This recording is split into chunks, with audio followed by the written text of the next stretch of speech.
Jai. Grantaraj Srimad Bhagavatam ki Jai.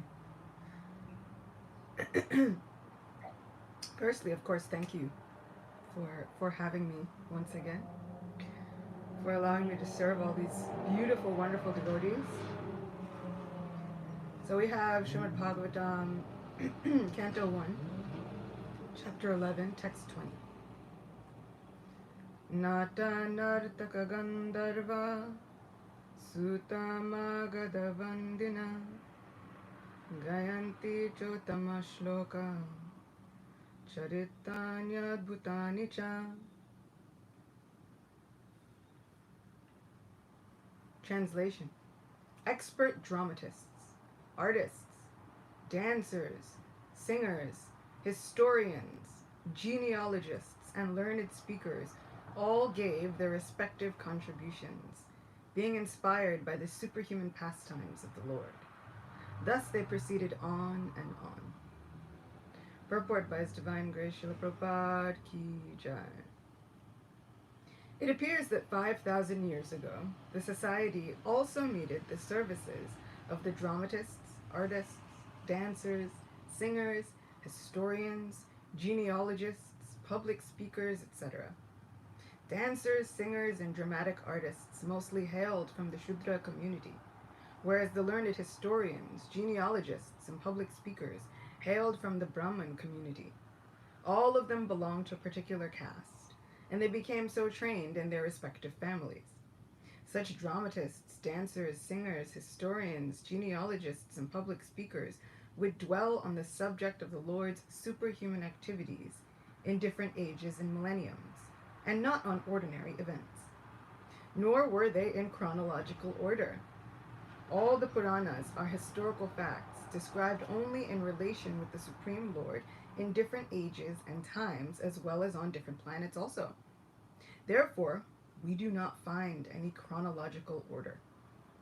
The modern historians, therefore, cannot catch up the link, and thus they unauthoritatively remark that the Puranas are all imaginary stories only. Even 100 years ago in India, all dramatic performances were centered around the superhuman activities of the Supreme Lord.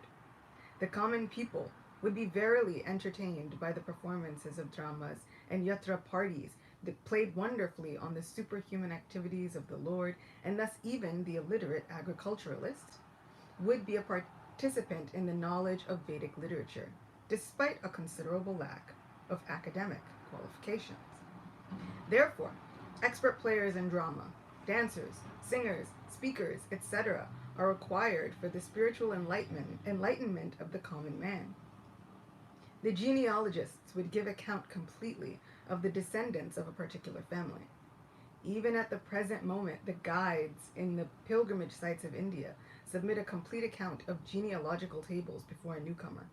This wonderful act sometimes attracts more customers to receive such important information. Translation once more. Expert dramatists, artists, dancers, singers, historians, genealogists, and learned speakers all gave their respective contributions, being inspired by the superhuman pastimes of the Lord. Thus, they proceeded on and on. Om Ajnanatimirandasya Gyananjana Shalakaya Chakshurunmilitam Yena Tasmai Shri Gurave Namaha Shri Chaitanya Manobishtam Shtapitam Yena Bhutale Swayam Rupa Kadamayam Dadati Swapadantikam Nama Om Vishnu Padaya Krishna Prishtaya Bhutale Shrimate Bhakti Vedanta Swaminiti Namine Namaste Saraswati Deve Gauravani Pracharine Nirvishesha Shunyavadi Pashtati Desatarine Jaya Shri Krishna Chaitanya Prabhu Nityananda Sri Advaita Gadadhara Srivasadi Gaura Bhakta Vrinda Hare Krishna Krishna Krishna Hare Hare Hare Rama Rama Rama Hare Hare Vancha kalpatarubhyascha kripa sindubhyeva cha Patitanam pavanebhyo Vaishnavebhyo namo namah. So as I said, thank you so much for allowing me to be with all of these wonderful devotees again, and for having the opportunity to be able to sit with you all and discuss something wonderful about Krishna. This is a verse that I've taken a lot of inspiration from over the years, especially over the past maybe 2 years. And I really love it because it brings to mind Krishna is for everyone. And Krishna, in his infinite desires, he's decided that he needs everyone. Every single person is absolutely necessary. And so in the course of this one pastime, we see that Krishna has decided to bring to the forefront everyone in society. Not just the people with reputable positions in society, not just wealthy people, not unwealthy people. Everyone in society becomes a part of the pastime of greeting Krishna as he returns to Dwarka. What I also love is looking at the fact that everyone was in Dwarka. This was such a full city. This was such a city filled with all the different stratas of people. It's not as though there were people that Krishna said, you know what, it's okay.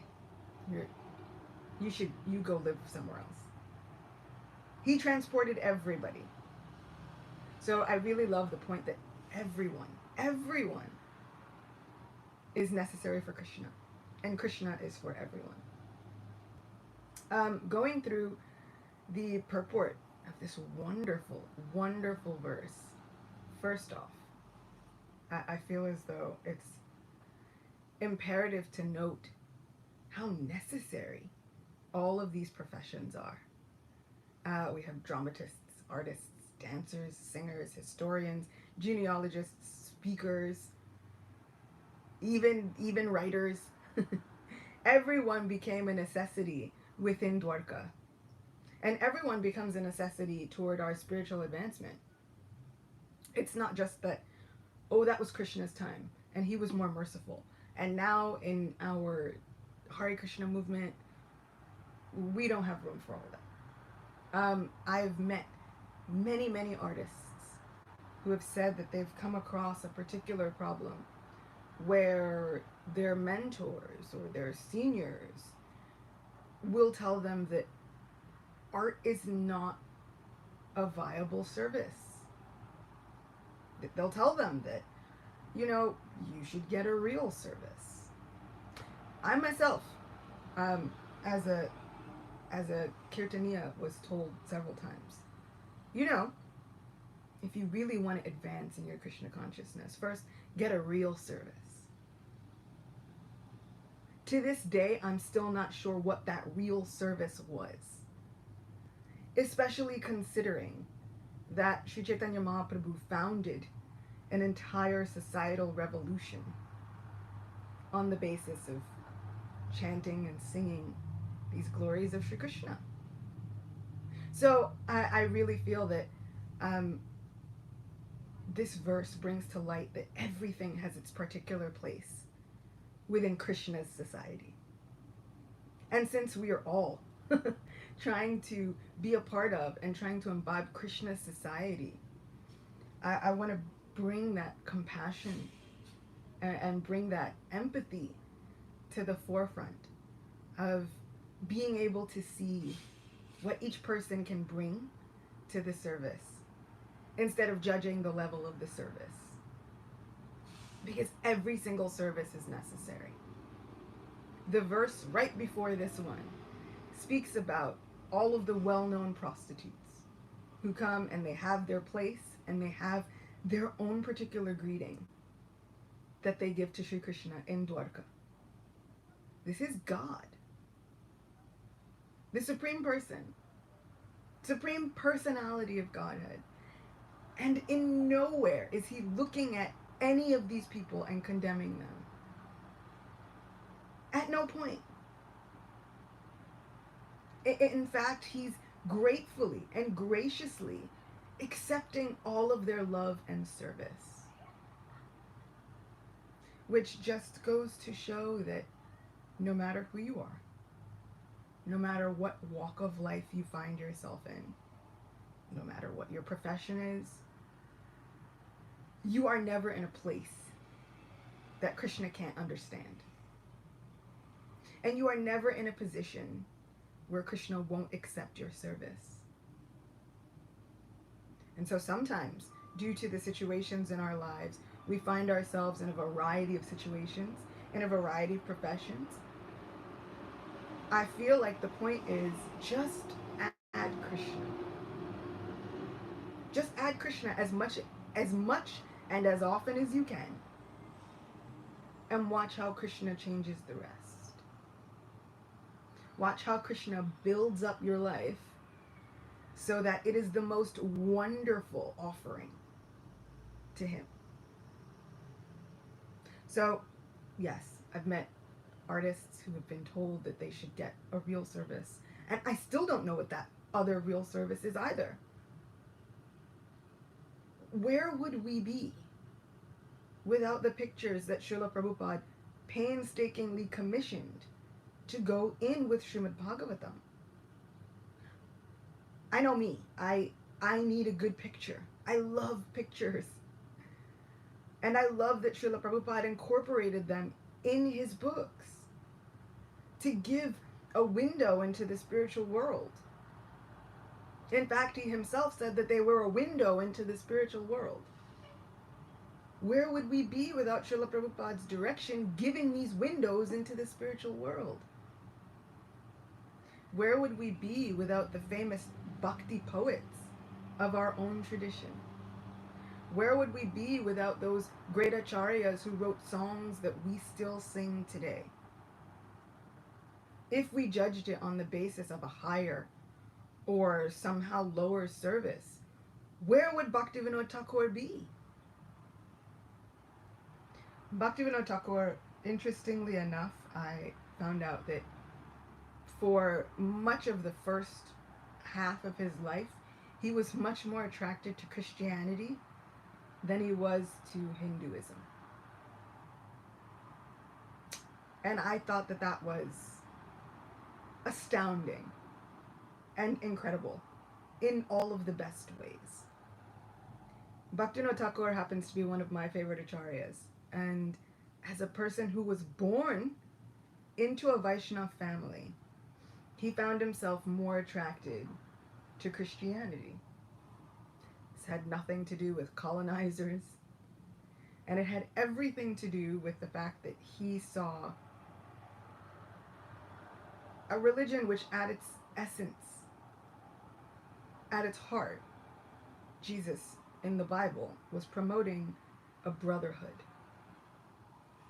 a feeling of compassion, of empathy, of looking at everyone on the basis of a soul, which, according to Bhagavad Gita's words and Sri Krishna's own ideas, makes him perfect. Right? A pundit, a spiritually enlightened person, sees everybody on the basis of the soul. Not based on what they eat, not based on what they look like, not based on where they come from, on the basis of the soul and their potential for service. Which every soul has that innate potential for service. We see it. Everybody is serving somebody, somehow or other. Everyone is serving some other entity, whether it's themselves, whether it's a pet, whether somebody, they're sharing love and they're giving service. And so Bhaktivinoda Thakur saw this and made correlations between the teachings of Lord Chaitanya and Jesus' own realizations. And so for a lot of his life, he was much more attracted to Christianity because he felt that there was room there for a brotherhood. And what he saw that frustrated him on the side of the Hindus was all the infighting. So much infighting. So much in-judging. And sometimes I look around and I wonder what Bhaktivinoda Thakur would think of all of this today. Recently, and I feel like I always come to these with some recent story of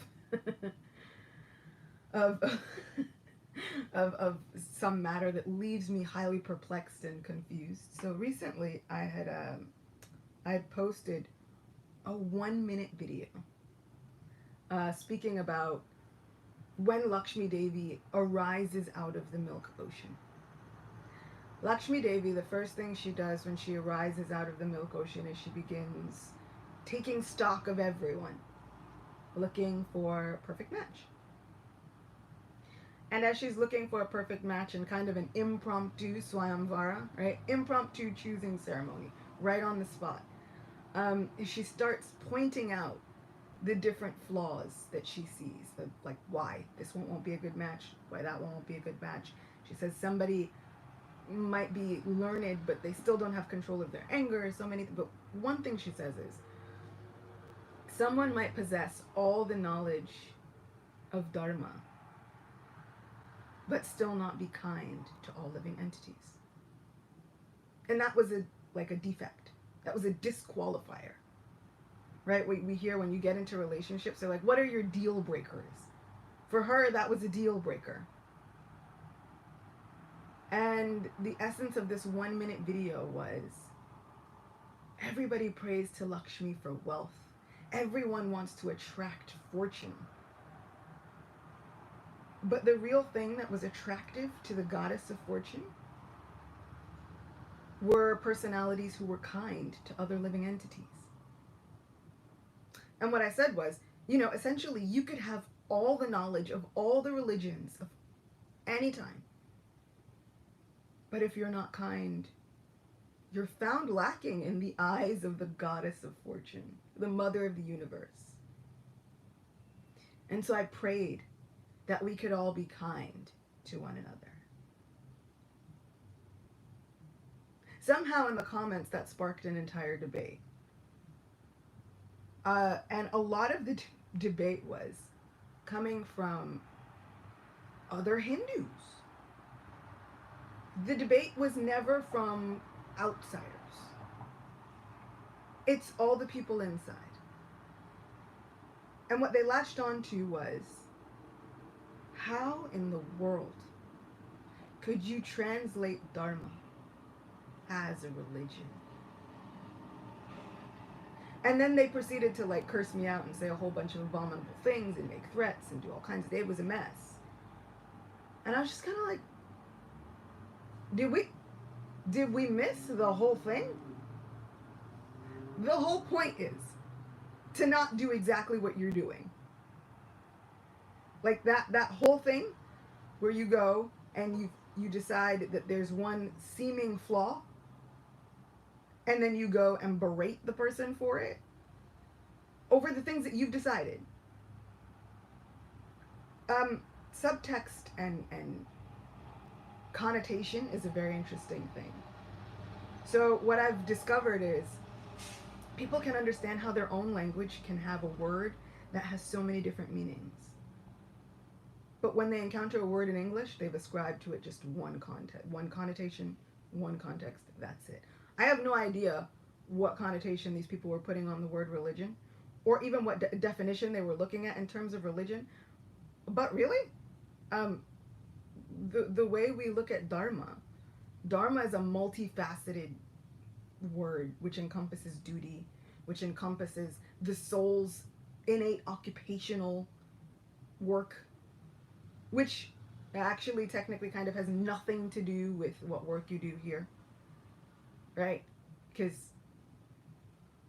same first canto of Srimad Bhagavatam says that occupational duty, which can bring joy to every soul, is that which brings one closer to the Supreme Personality of Godhead with unmotivated, uninterrupted devotional service. That happens to be one of my Guru Maharaj's favorite verses to quote. That famous Savai Pumsam Paro Dharmo Yato Bhakti Ratokshije Ahaituki Apratiyata Yayatma Suprasidati. If you've ever been in a lecture with Radhanath Maharaj, 1 out of 3 lectures, he's going to quote that verse. Right? So the constitutional position and the supreme occupational duty for each soul is that which brings one closer in loving devotional service to the Supreme Personality of Godhead, which seems to have nothing to do with what your day job is. Because it doesn't. Religion means to connect, bind. It's just one definition. But then so does yoga. And yoga has a great deal to do with dharma, doesn't it? So where's the difference? There is none. But the point is that we are so ready to jump over the essence of whatever anyone is saying and point out these flaws. And it's the infighting. So those are the moments where I sit and I wonder, what would Bhaktivinoda Thakur think about all of this? Guarantee you he'd probably be listening to like some gospel music on the side. Probably. And it's not to say that there isn't infighting there. Of course there is.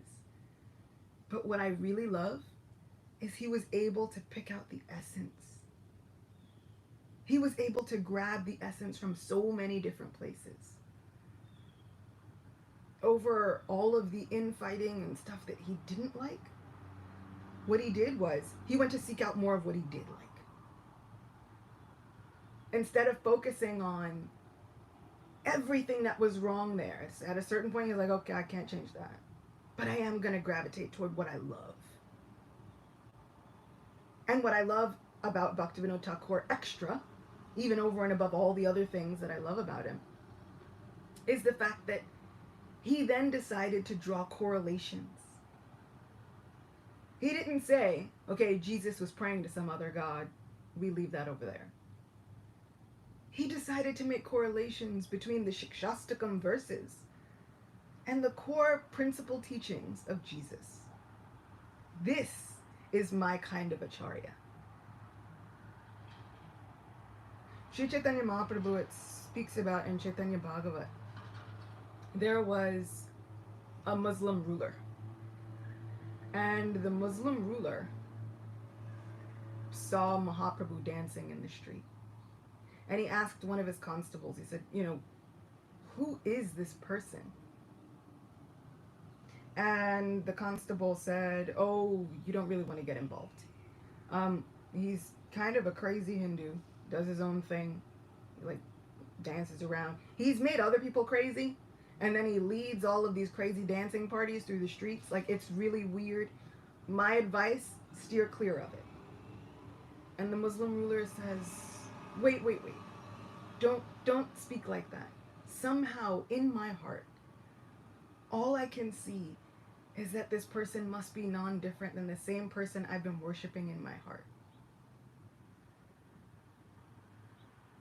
There's yet another example from Chaitanya Bhagavat, where there is another Nawab, and he gets very angry at chanting parties, right? And he goes to threaten these chanting parties. So once again, we see that's normally when Mahaprabhu gets very angry, right? He goes to threaten these chanting parties, and he goes to stop very many of the devotees. And he has a dream, and in that dream, he sees a very fearful man. Not the same, half man, half lion that the Kazi saw. Different one. Fearful, though. And he was quite angry, this fearful personality. And this Nawab says, who are you? And he says, oh, Nawab, you've been worshiping me my whole life, doing namaz, doing prayers 5 times a day, and you don't recognize me? And he says, so then, my Lord, is it you? He says, of course, I am the same Allah that you've been worshiping. He said, but Make no mistake, there is no difference between this Sri Chaitanya, whose mission you are trying to stop. And then he gives direct and explicit instruction for that Muslim governor to go and take Vaishnava initiation from the same people he was trying to stop. And he gives him dire consequences. Like, if you don't, your whole family will be destroyed. Same thing. He wakes up, and rightfully so, he goes and he takes initiation. The point for me was that in this dream, this supreme person says, you've been worshiping me my whole life. I just look a little bit different, and all of a sudden you can't recognize me. I seem a little bit different, and all of a sudden, not only can you not recognize me, but you condemn everybody else. This particular verse just shows how much Krishna is not walking around condemning people. And if we look through the pastimes of Krishna, he does a lot before he gets to that end point. Take Shishupal, for example. Shishupal was the cousin of Krishna. Shishupal was also a jerk. And that's a kind word. We're keeping it a family show. So, there were so many other words for Shishupal, but jerk is definitely one of them. And he would do awful things. He was just atrocious. And he was going to be that annoying cousin who was going to insult Krishna. He was going to push the envelope. He was given a promise, actually. His mother was given a promise by Krishna. She said, look, you're my nephew. Don't kill my child. There was a prophecy.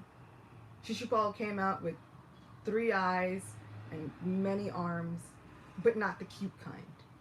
When we think of Lord Narayan, he's the cute version. This was not. And so whoever held that child and those extra limbs disappeared would be the one to kill the child. Krishna came, held Shishupal, limbs disappeared. His mother says, well, we know the prophecy, but please, you're my own family, don't kill my child. Krishna says, well, okay, I'll forgive him 100 offenses before I take any action. So Krishna does a lot. He gave Shishupal a lot of leeway. And Shishupal could have actually just, if he focused on going about his business, he could have lived a very long life. He could have been fine. But Shishupal is one of those lifelong demons, like OG demons, which, like Jai Vijay demons, which we may know from other great pastimes, like Lord Nrsingadev and Varaha and Lord Ram. So now we have Shishupal, the very same expansion of these great demons like Hiranyakashipu and Hiranyaksha. So now what to do? Because he's going to live up to his nature, adopted nature. Because at heart, his nature is, he's a loving devotee, a gatekeeper of Vaikuntha, someone with the same form and qualities as the Lord of Vaikuntha. So, but his adopted nature, he's going to live up to it. So he can't just be calm, be easy, as like we say in the vernacular, right? You can't just do your thing. No, he's going to find out every way to insult Krishna as possible. And not just Krishna, but like everybody else also. He's going to say the things, he's going to do the things, he's going to be the inflammatory person. But Krishna does a lot. He waits a long time. And everybody else is kind of angry that Krishna's waiting so long.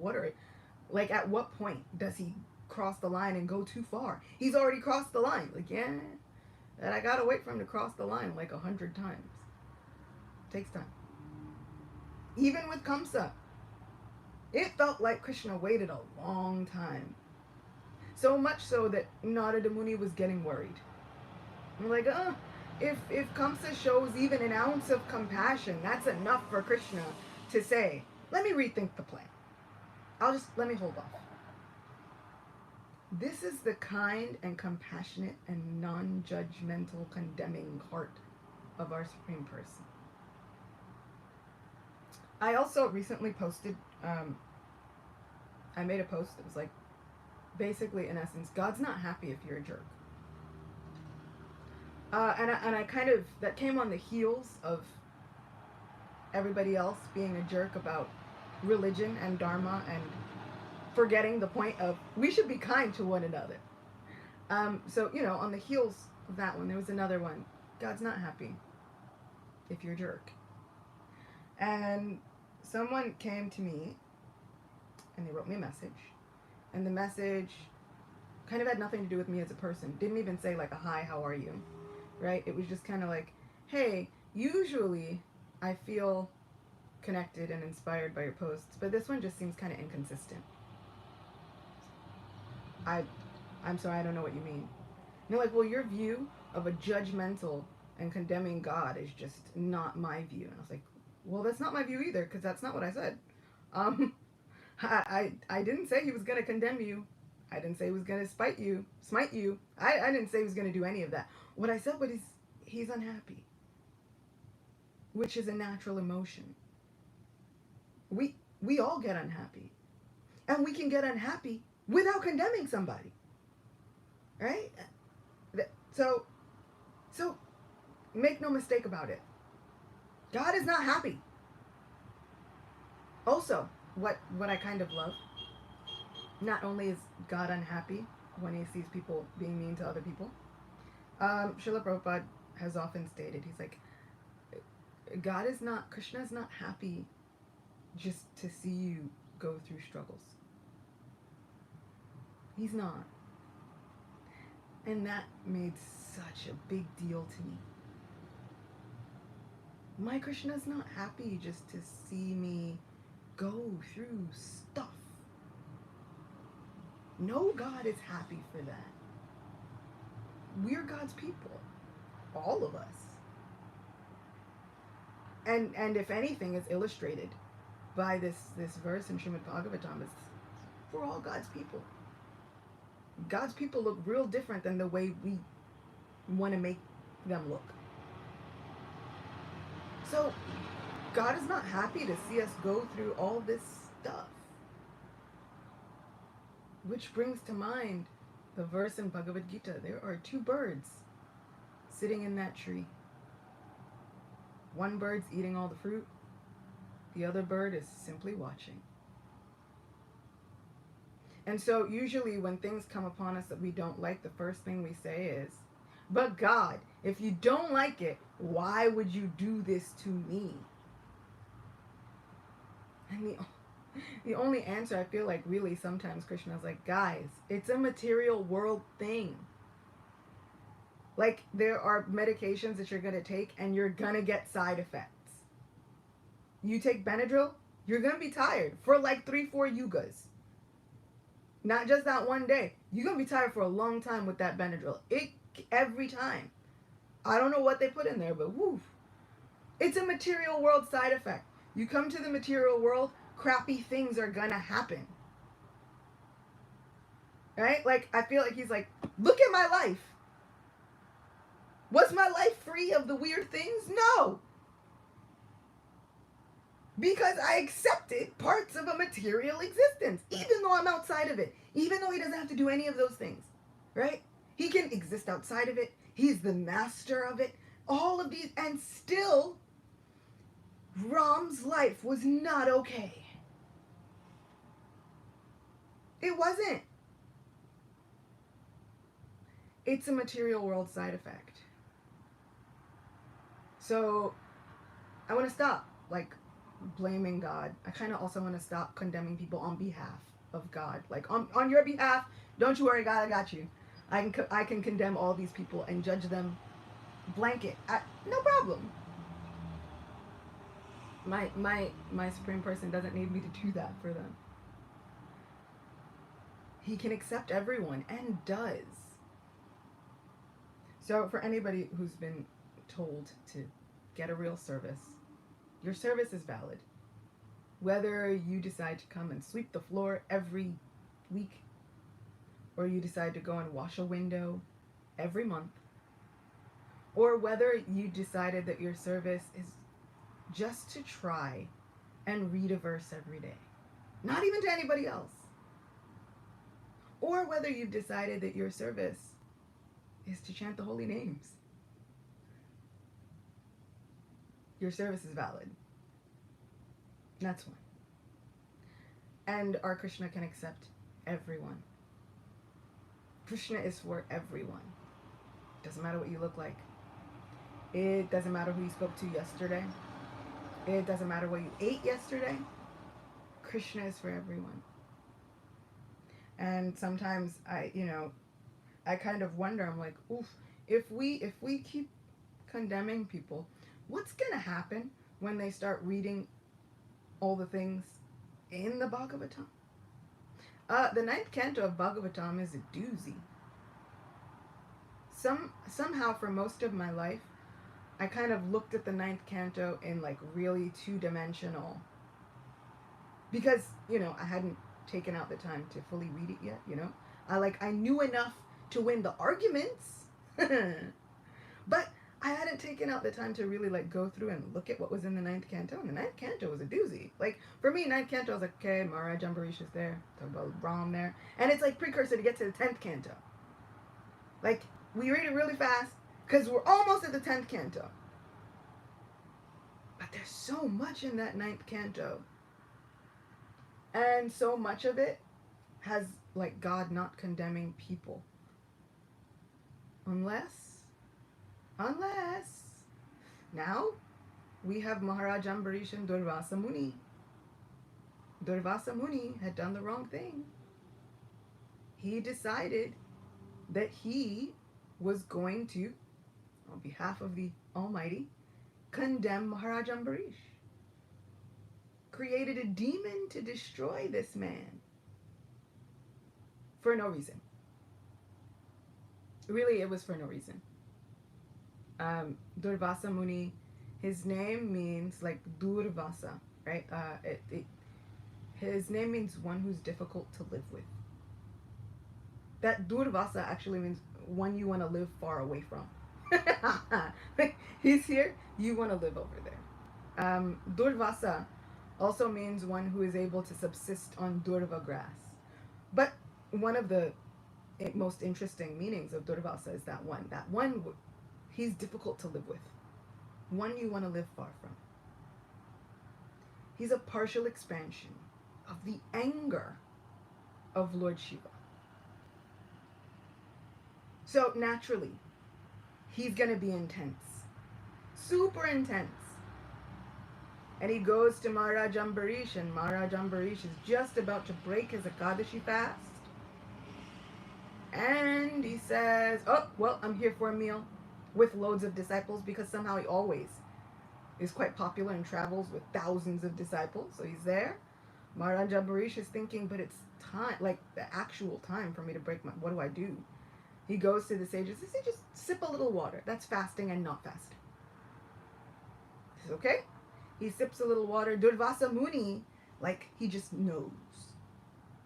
Because he wasn't even technically there. He was going to take that. Maharaj Ambarish sips a little water, but also makes an entire meal preparation for Durvasa Muni and all the assembled disciples. Durvasa Muni, though, can only focus on the offense. Seeming offense. Right? The offense that in his mind had been created. And so he wants to now unleash a demon to destroy Maharaj Ambarish. Maharaj Ambarish is now in an even greater fix. If I wasn't going to eat before Durvasa Muni, I'm definitely not going to fight with him. So he decides, like, there's nothing I can do. I got nothing. And the Supreme Personality of Godhead sends his own Sudarshan Chakra. They have very many prayers. The Durvasa Muni then says to Lord Narayan, pleading and begging for help. And this is one of the few times where I feel like gently, the Lord condemns Durvasa Muni for about 15 minutes. Tells him, it's like, I can't help you. I got nothing for you. You went after my devotee. And the devotees are my hearts. And I'm always within the hearts of my devotees. I am under their complete control. No longer am I independent. I don't do anything without the sanction of my devotees. In fact, the only reason I send out my mercy is because my mercy follows the mercy of my devotees. So where my devotees' mercy is, that's where I go. So I can't help you. Because this result can only be contained and controlled by my devotee. And so Durvasa Muni said, but is there really no hope for me? He's like, none, except if you go back to Maharaj Ambarish, admit your mistake, ask him for forgiveness and see what he says. We see this also a lot with Sri Chaitanya Mahaprabhu. Right? Mahaprabhu was not about the nonsense anymore. People would go and do things, and if they offended his devotees, and there was one time he said, I will punish them with the weapon of the holy name. I said, whoa. People had leprosy for a long time. People were suffering for a long time before he said, look, okay. Or you could just go back to that person that you condemned, ask them for forgiveness, and see what they have to say. So I find it interesting that my Lord, my friend, doesn't really like to condemn people. It takes a long time. One surefire way to speed up the process, to expedite the process of condemnation, is when you offend his people. Which goes right back to us being nice to one another. That's all he wants. So, ninth canto is full of people going through so many different obstacles in life. Going through so many different things. The ninth canto really blows my mind sometimes. There is literally a pregnant king in the ninth canto. There is Maharaj Sudyumna in the ninth canto, who winds up living for the rest of his life half the year as a man, half the year as a woman, for the rest of his life, due to benedictions and boons by both Lord Shiva and Lord Vishnu. Also in the ninth canto. And then what they say is at the end of his life, when he was living as a woman, he has a child with the son of Chandradev, the god of the moon. He installs that child on the throne. Then he goes to the forest. And what Srimad Bhagavatam says is, he perfects his life. So, we have Maharaj Sudyumna, and no one cares. He changes gender half the year for the rest of his life. And you know what? No one cares. You know who didn't care the most? God. Wow. It was kind of amazing. So yeah, we have all kinds of things that happen in the ninth canto. Everything goes down in Srimad Bhagavatam. I fully, wholeheartedly believe that. Everything happens in Srimad Bhagavatam. There is nothing that Bhagavatam won't understand. So there's nothing that Krishna won't understand. Absolutely nothing. That's part of the deal about him being God, There's nothing beyond his understanding. And so this ninth canto is full of things that happen, and God doesn't care. unless and until you go and offend his people. And the tricky thing is, you can never tell who God's people are because they're all God's people. That's what Durvasa Muni says. He's like, but if Maharaj Ambarish is your person, aren't I also your person? He's like, yeah, but have you really been acting like it? Like, have we been having the friendly conversations? Seems like you've been a little impersonal. So, yeah, you are my person, but I also reciprocate. So, since it's been impersonal with you, it's been impersonal with me. Still got nothing for you. I gotta personally handle my personal people. So that all of these things boost me. On the hard days, on the days where I don't understand people, on the days where I think, would Bhaktivinoda Thakur even understand these people? All of these things boost me. They give me the greatest encouragement that Krishna knows. And Krishna's heart is the most compassionate. And what Krishna also does is he sends us those spiritual companions left and right. He sends us the people that we need. And if we think that we're ever alone, right? Even if we think, but I live in a place where there are no devotees for miles, he's still going to send spiritual companions. Whether we find them on the internet or whether we simply make friends with every personality in Srimad Bhagavatam. That's a lot of people. One thing I try to take from the life of Bhaktivinoda Thakur is to try and maintain a focus on what I do want. Try and maintain a focus on what I do like.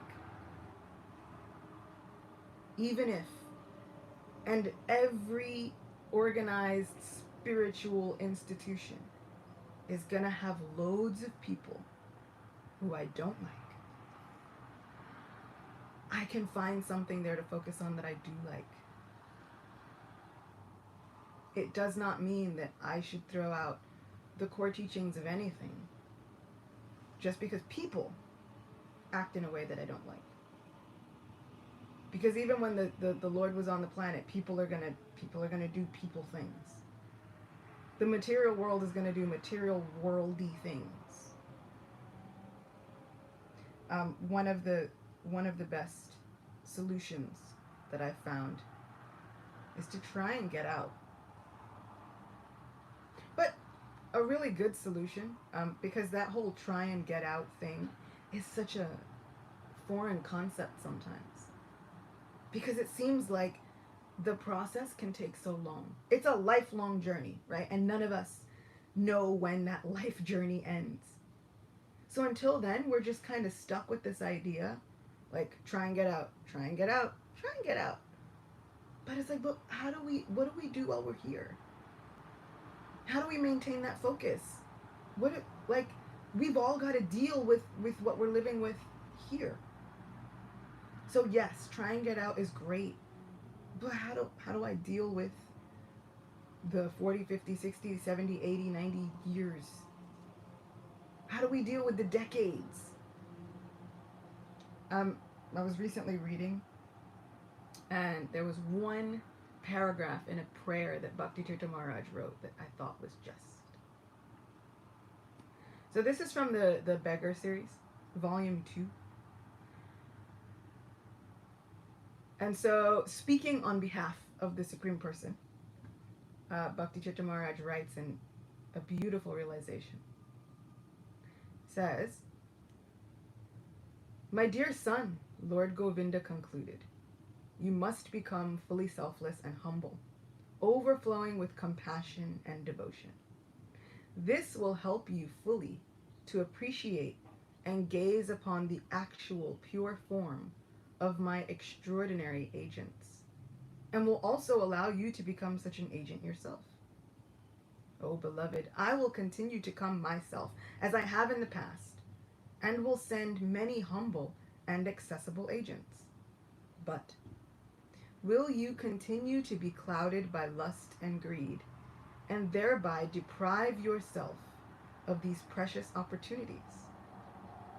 Or will you realize that anything connected with me, my message, and my mission is never ordinary or to be taken for granted? Please try to recognize the rarity of those individuals known as devotees. Also try to understand that each encounter with one of my agents or his servants should be appreciated and accepted as a most powerful expression of my love.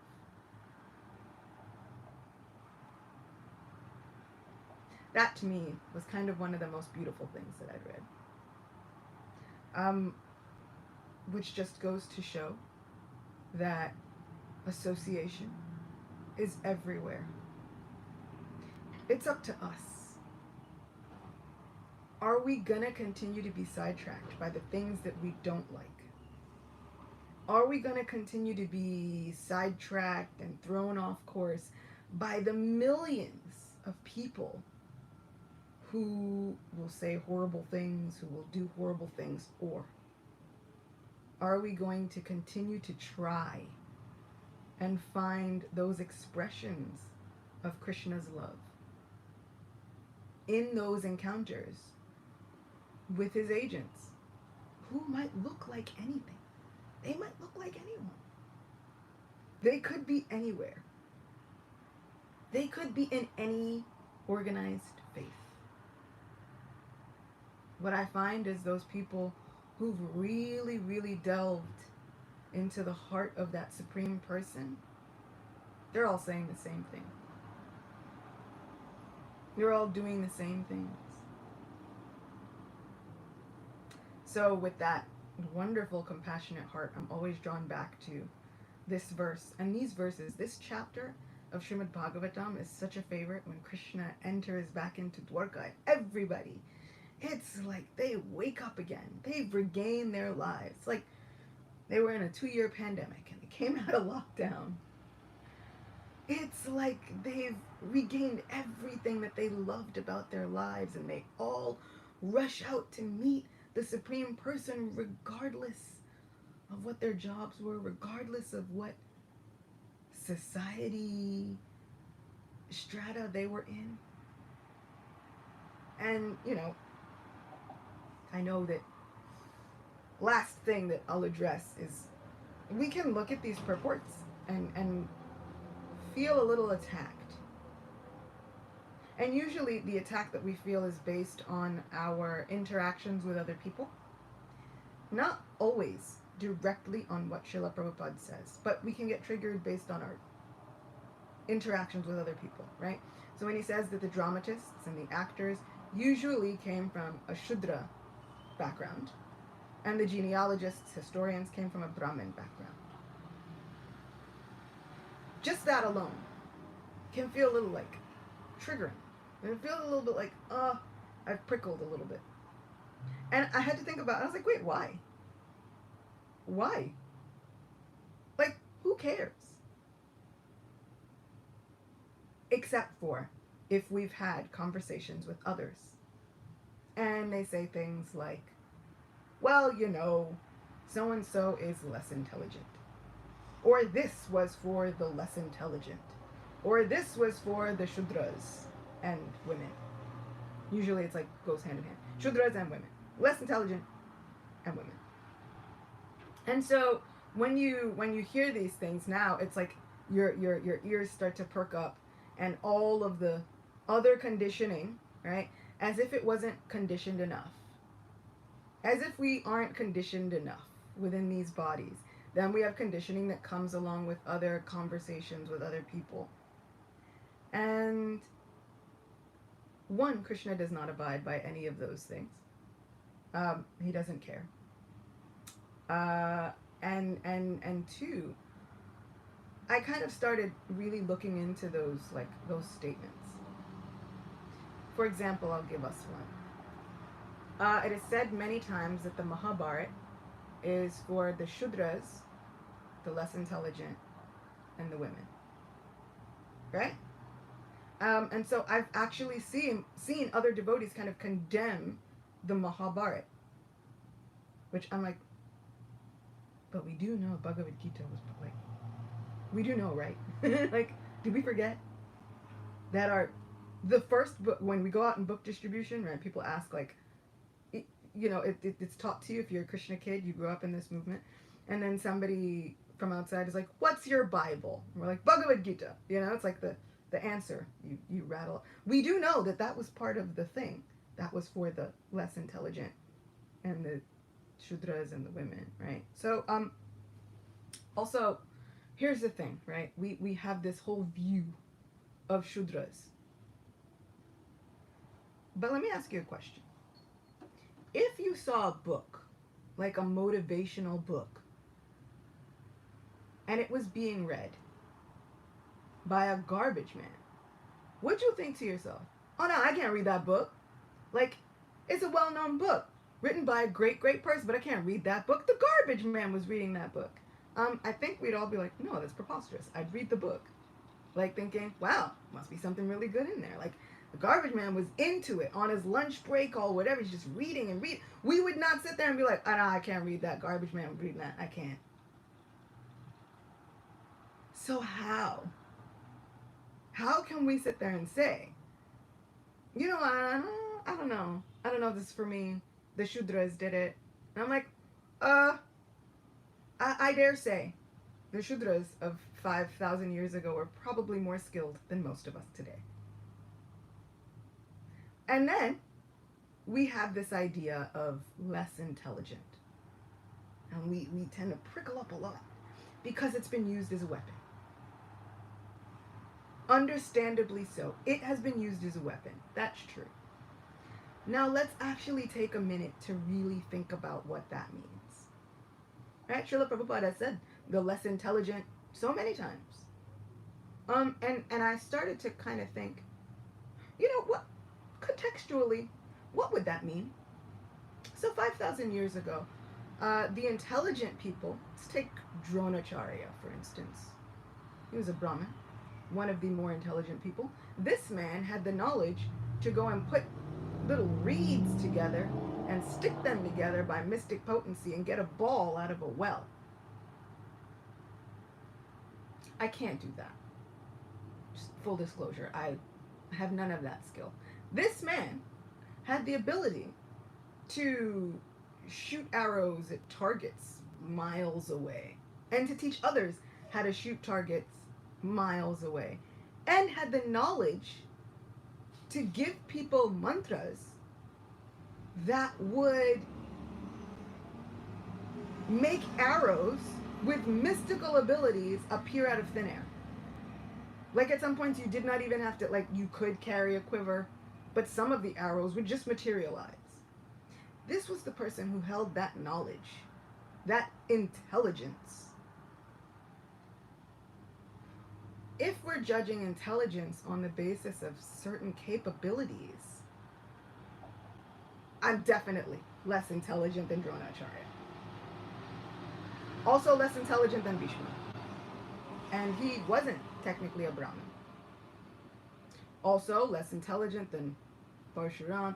I think I might have been less intelligent than a lot of people back then. The Brahmins of those days were able to start fires by mantra.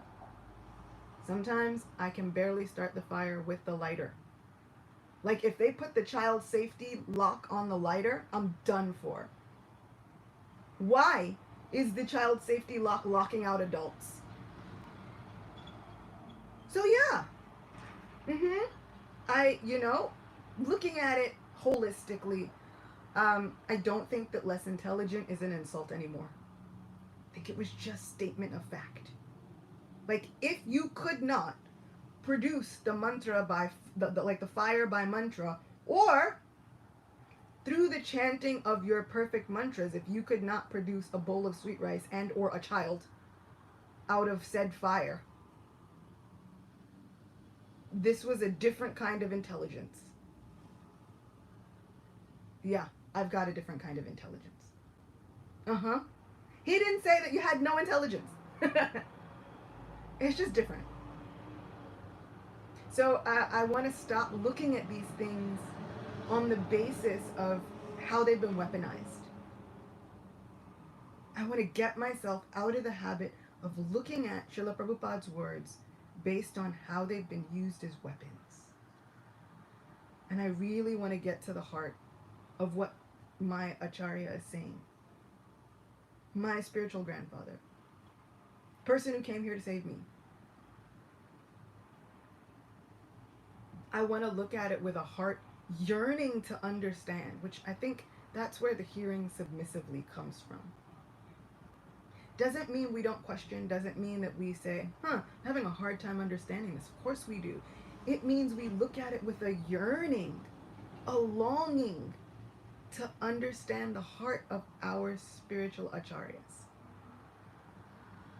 Does that mean every acharya is for us and that we agree with every acharya? No. And even Lord Chaitanya had instances where he did not agree with every spiritual personality that he came across his path. Ramachandra Puri.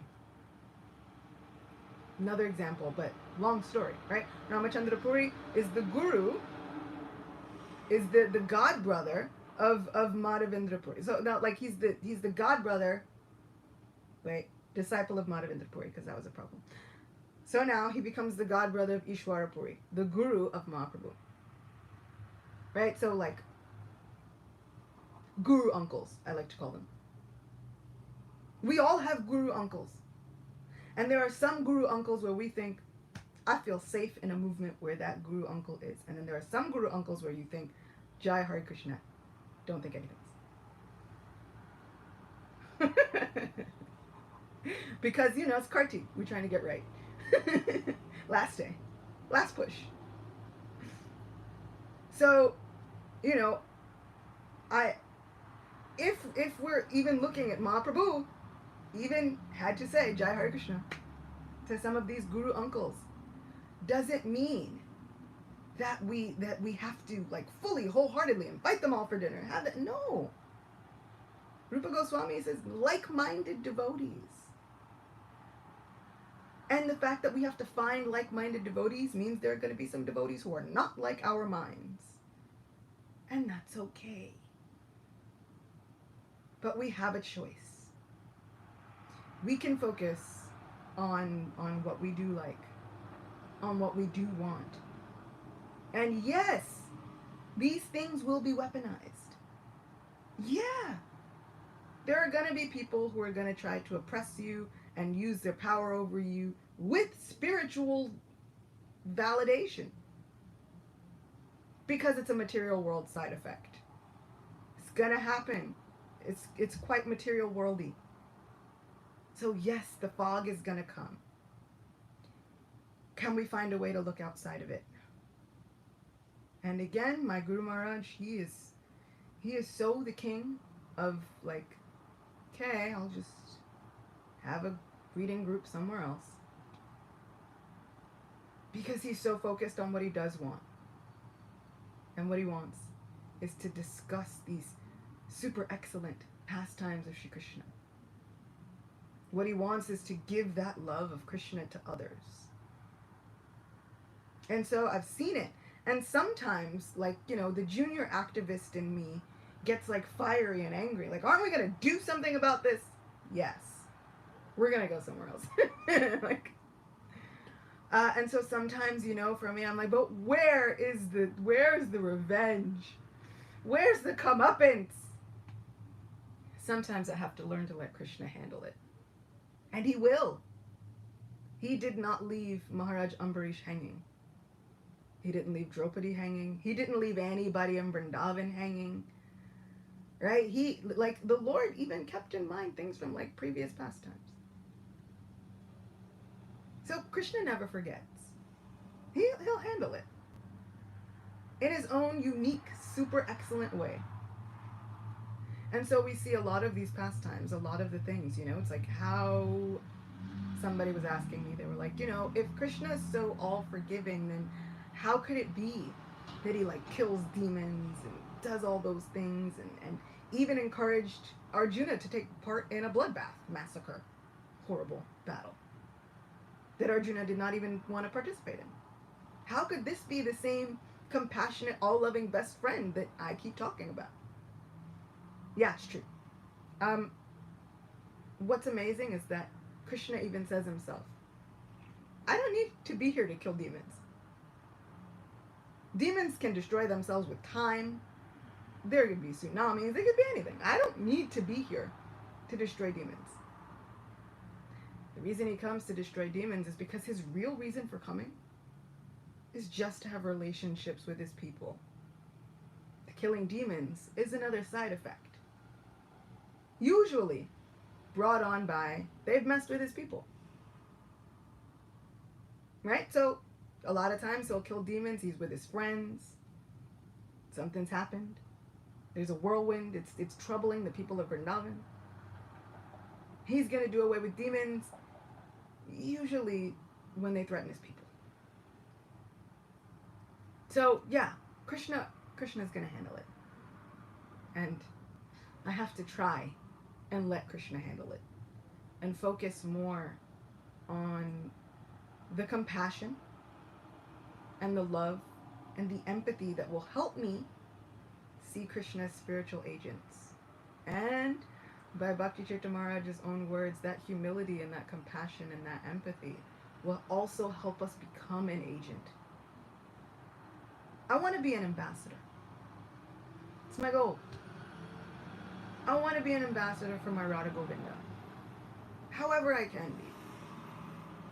And, once again, the humility doesn't mean that we should become a doormat. And these questions only come in because these words have been weaponized. Right? Everybody's been in the situation where they're like, well, you should be more humble. And it's like, but how does being more humble mean that I should just take whatever mean thing you want to say to me at the time? I don't think that that's the definition of humility.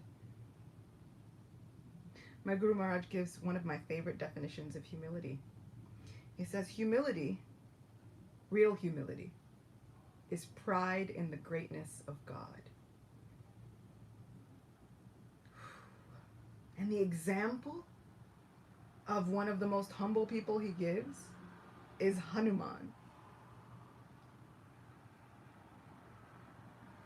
Hanuman was able and ready and willing to do anything for Sri Ram. He wasn't thinking about himself. He was mostly just thinking about Sri Ram.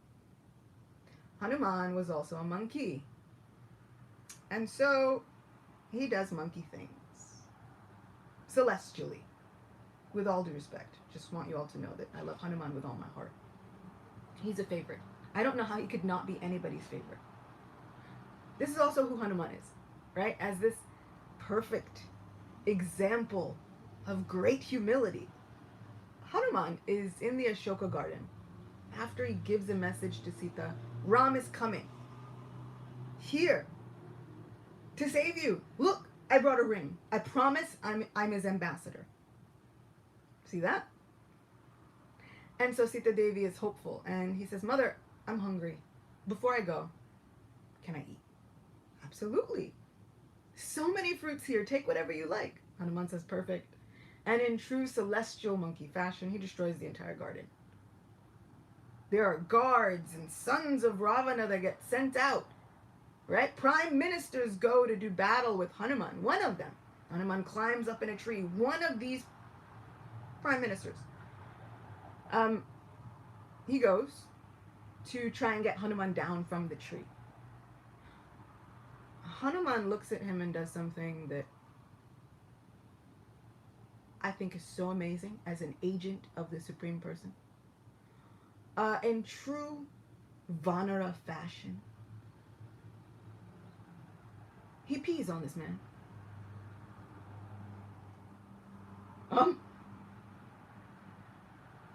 And ironically, this man goes back to Ravan and he says, we're going to lose.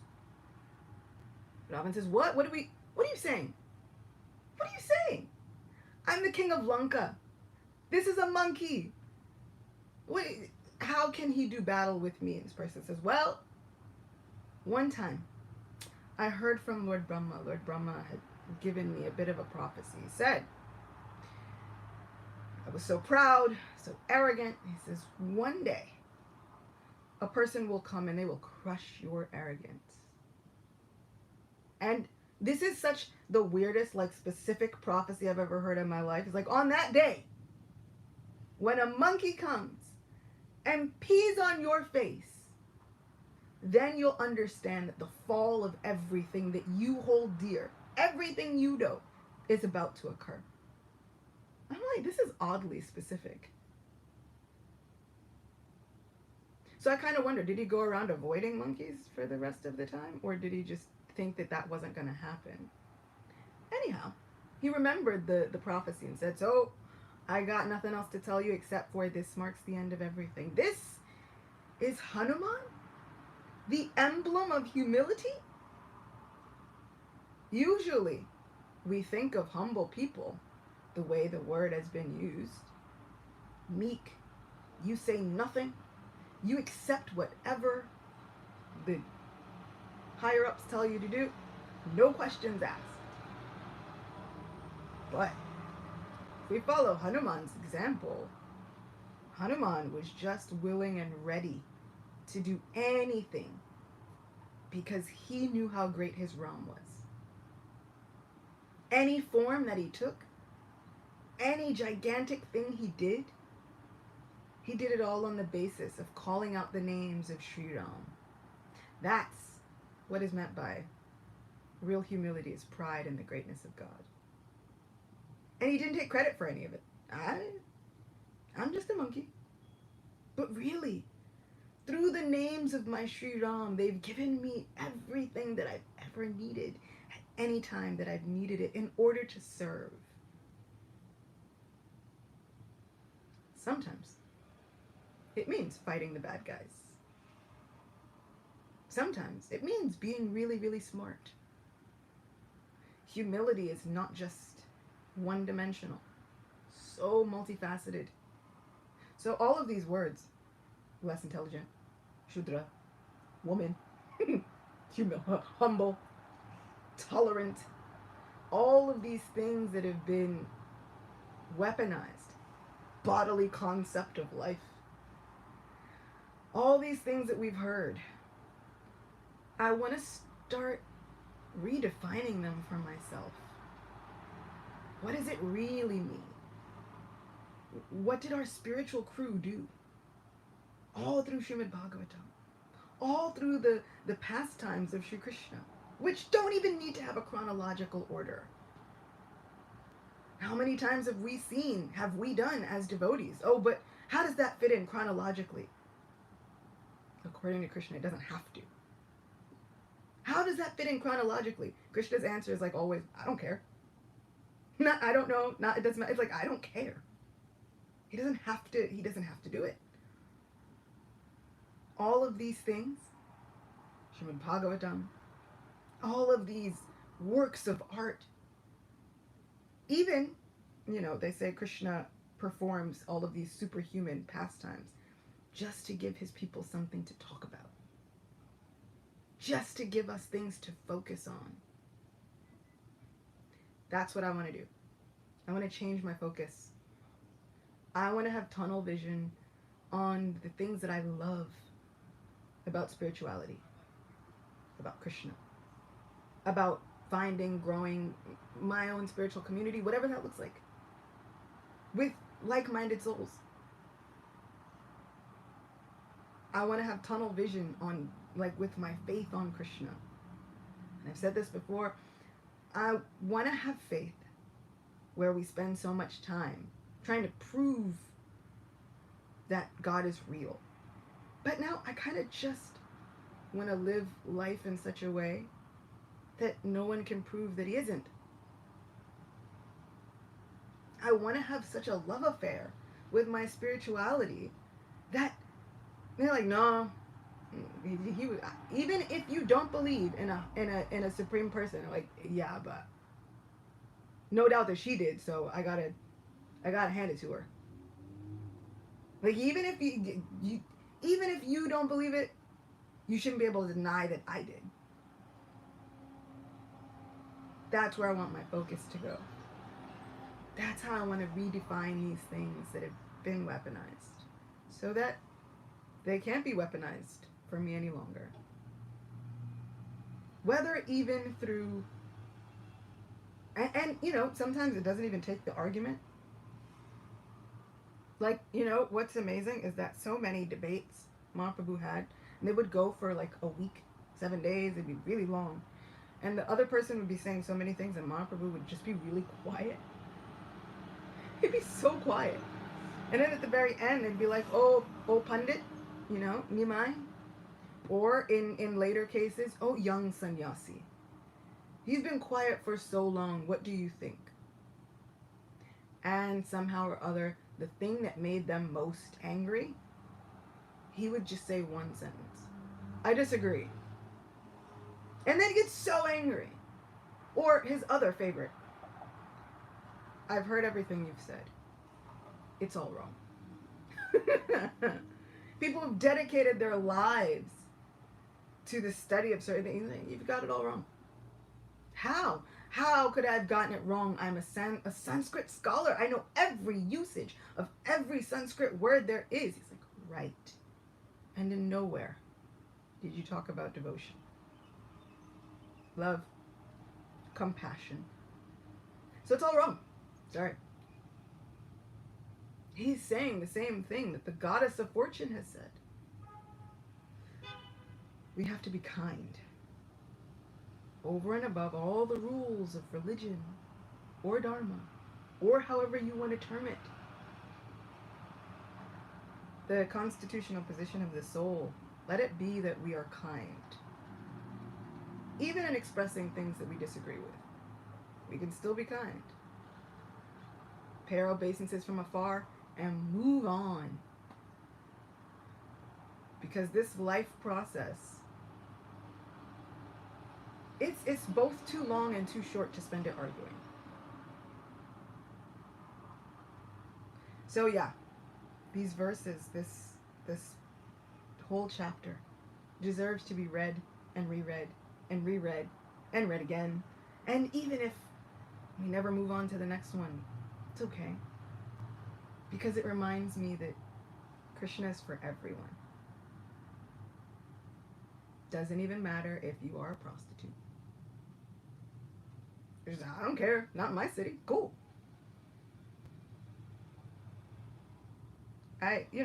Krishna book, there was a line.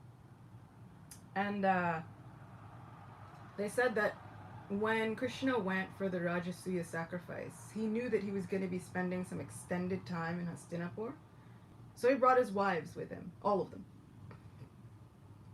And what we've also learned is that Srila Prabhupada uses the word society girl, which is like advanced word for like courtesan, you know, like the high level prostitute ones, right? Those are the society girls. Refined. All of them were refined back in. Everybody was more refined than we are today. We have no refinement compared to 5,000 years ago. So society girls, right? And they said Krishna had his own. And he brought them with him to Hastinapur along with his wives. Do we know how many society girls Sri Krishna had? 32,000. That's my God. 32,000.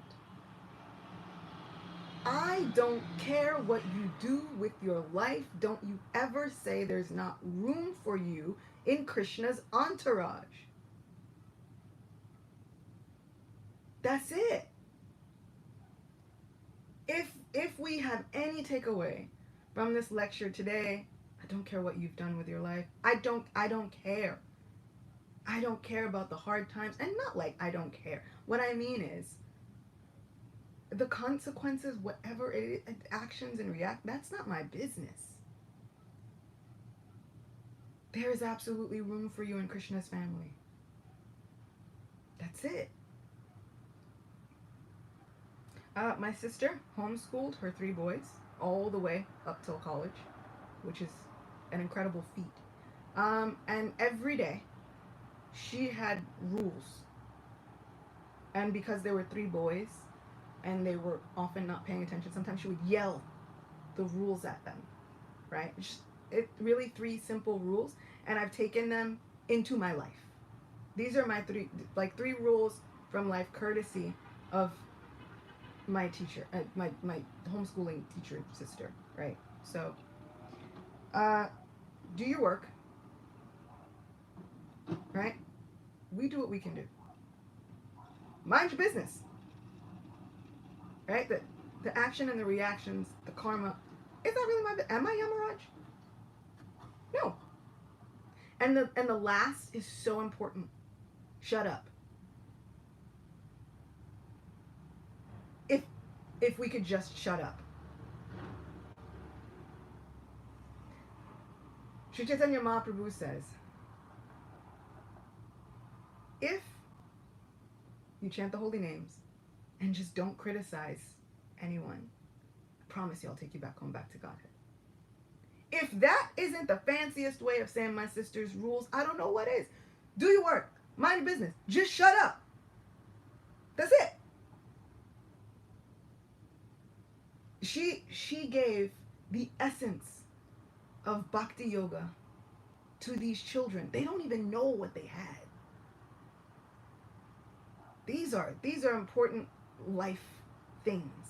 If we could just do our work, mind our business, and be quiet. Sometimes that's all it takes. Sometimes all it takes to win an argument is just to be quiet.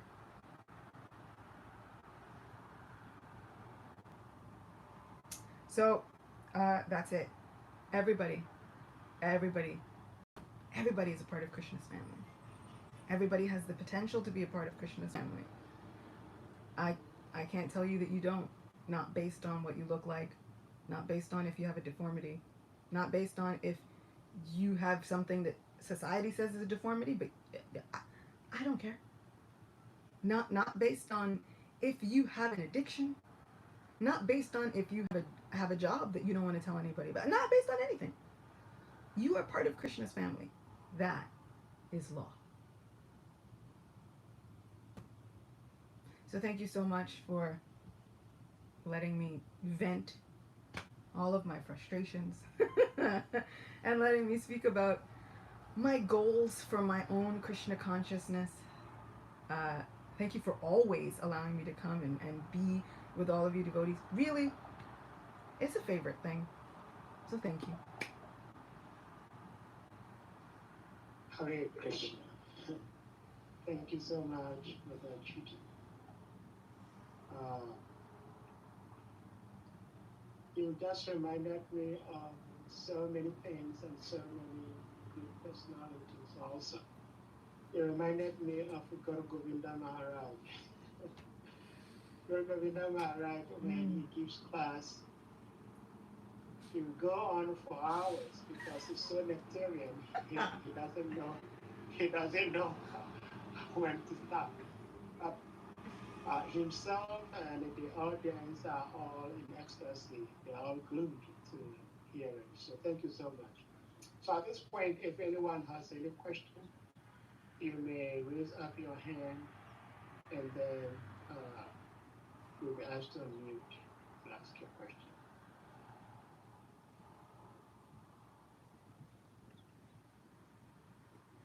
Well, Mother Akita, I have a question from the text itself. Mm-hmm. I mean, one other thing I like so much about your classes, almost to the tail end of the lecture, you were talking about what real humility is. And I've heard from Srila Radhanath Maharaj, he says, too much sign of humility. No, it says too much humility is a sign of a thief. I'm sure you are aware of that. Yeah. So that is like a food for thought. Mm-hmm. But my question is from the text itself, where it says expert dramatists, artists, dancers, singers, historians, genealogists, learned speakers, all gave their respective contributions. They all gave their respective contributions. And why did they give their respective contributions? Because they were inspired by the superhuman pastimes of the Lord. So my question is, why am I not being able to give my respective contribution to devotional service, to serving my guru? And what is it that I'm looking for that I've not been able to find that is preventing me from giving my all to devotional service? So what usually causes us to, one, not give our all, or if we want to give our all, which is dependent on something, what is that something that is lacking that we are not giving our all? Hare Krishna.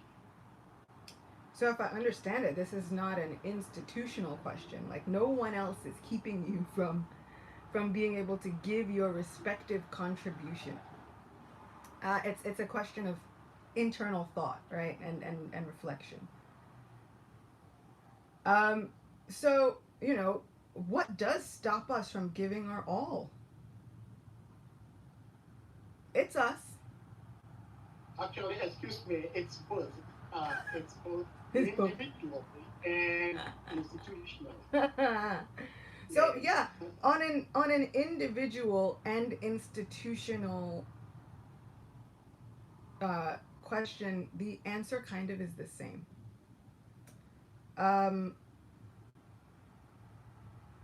When we've decided that our service only looks one way, right? It looks like this, like this, like this. Then we have some idea that we are being held back from giving our contribution. But what if that's not the only way to serve? One day, someone wrote me and they said, in my temple, they don't allow women to give lectures.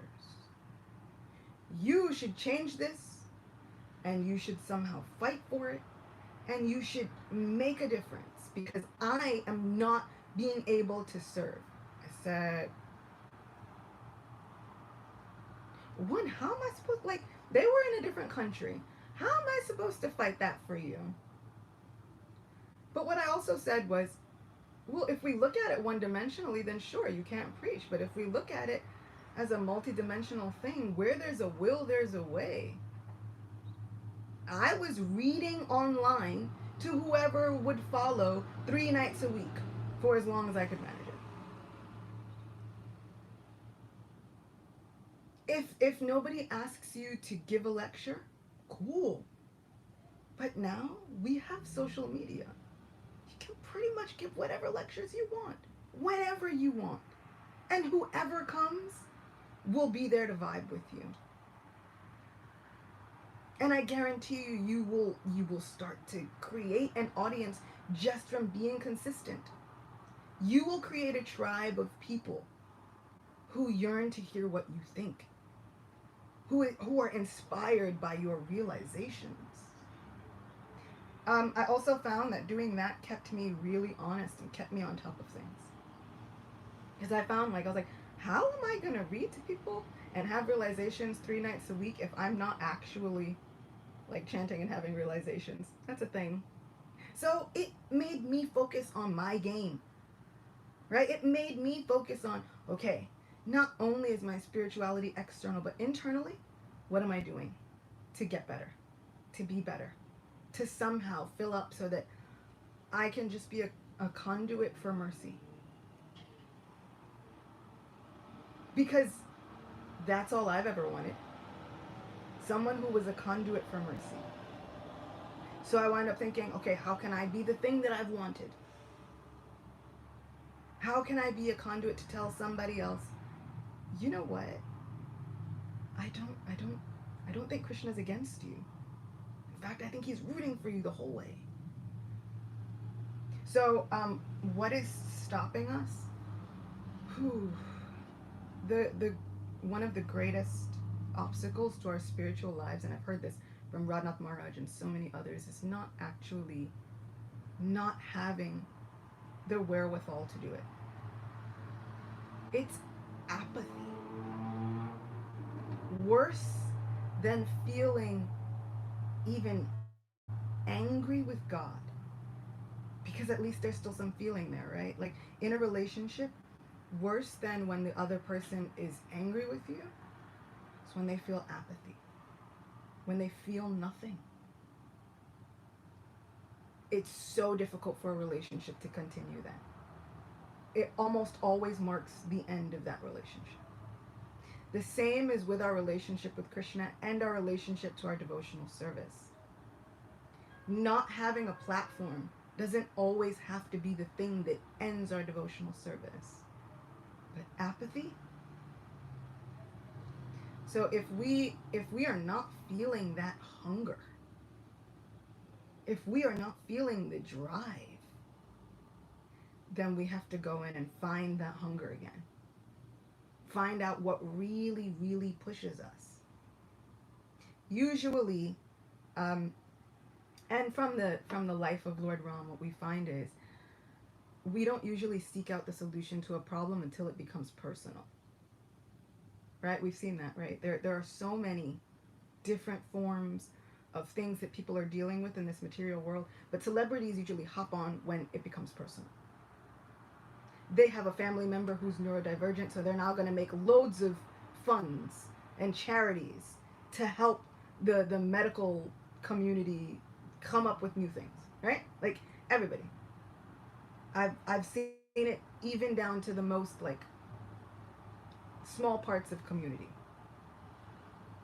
My temple had a bathroom, and there was no baby changing station in the bathrooms. And people dealt with it for like, sister, everybody dealt with it. And then one time, this one lady had a baby, and she's like, you know what I realized? There was never a baby changing station in here. I'm going to raise money and install one. And she did. But it wasn't until she had a baby. Because people with babies had been going along with their babies, and you don't see it. So if we are lacking that hunger, we need to go find out how to make our spiritual lives personal, and where we've begun to make them impersonal. Where have we started, even more than being upset, even more than being an active, where have we started to not care? Once we get that apathy and we start losing the feeling, right? You get like neuropathy. You hear that? Right, where like you have nerves, and if those nerves start to lose feeling and die off, you've got to solve it really fast. Otherwise, it can cause irreparable damage, right? Irreversible damage. We have to find out where we have spiritual neuropathy. Where are we losing feeling in those spiritual nerves? And then we have to go and find a solution fast before it causes some irreparable damage to our spiritual lives, where we start looking at ourselves and Krishna even differently, where we start thinking, he doesn't care about me.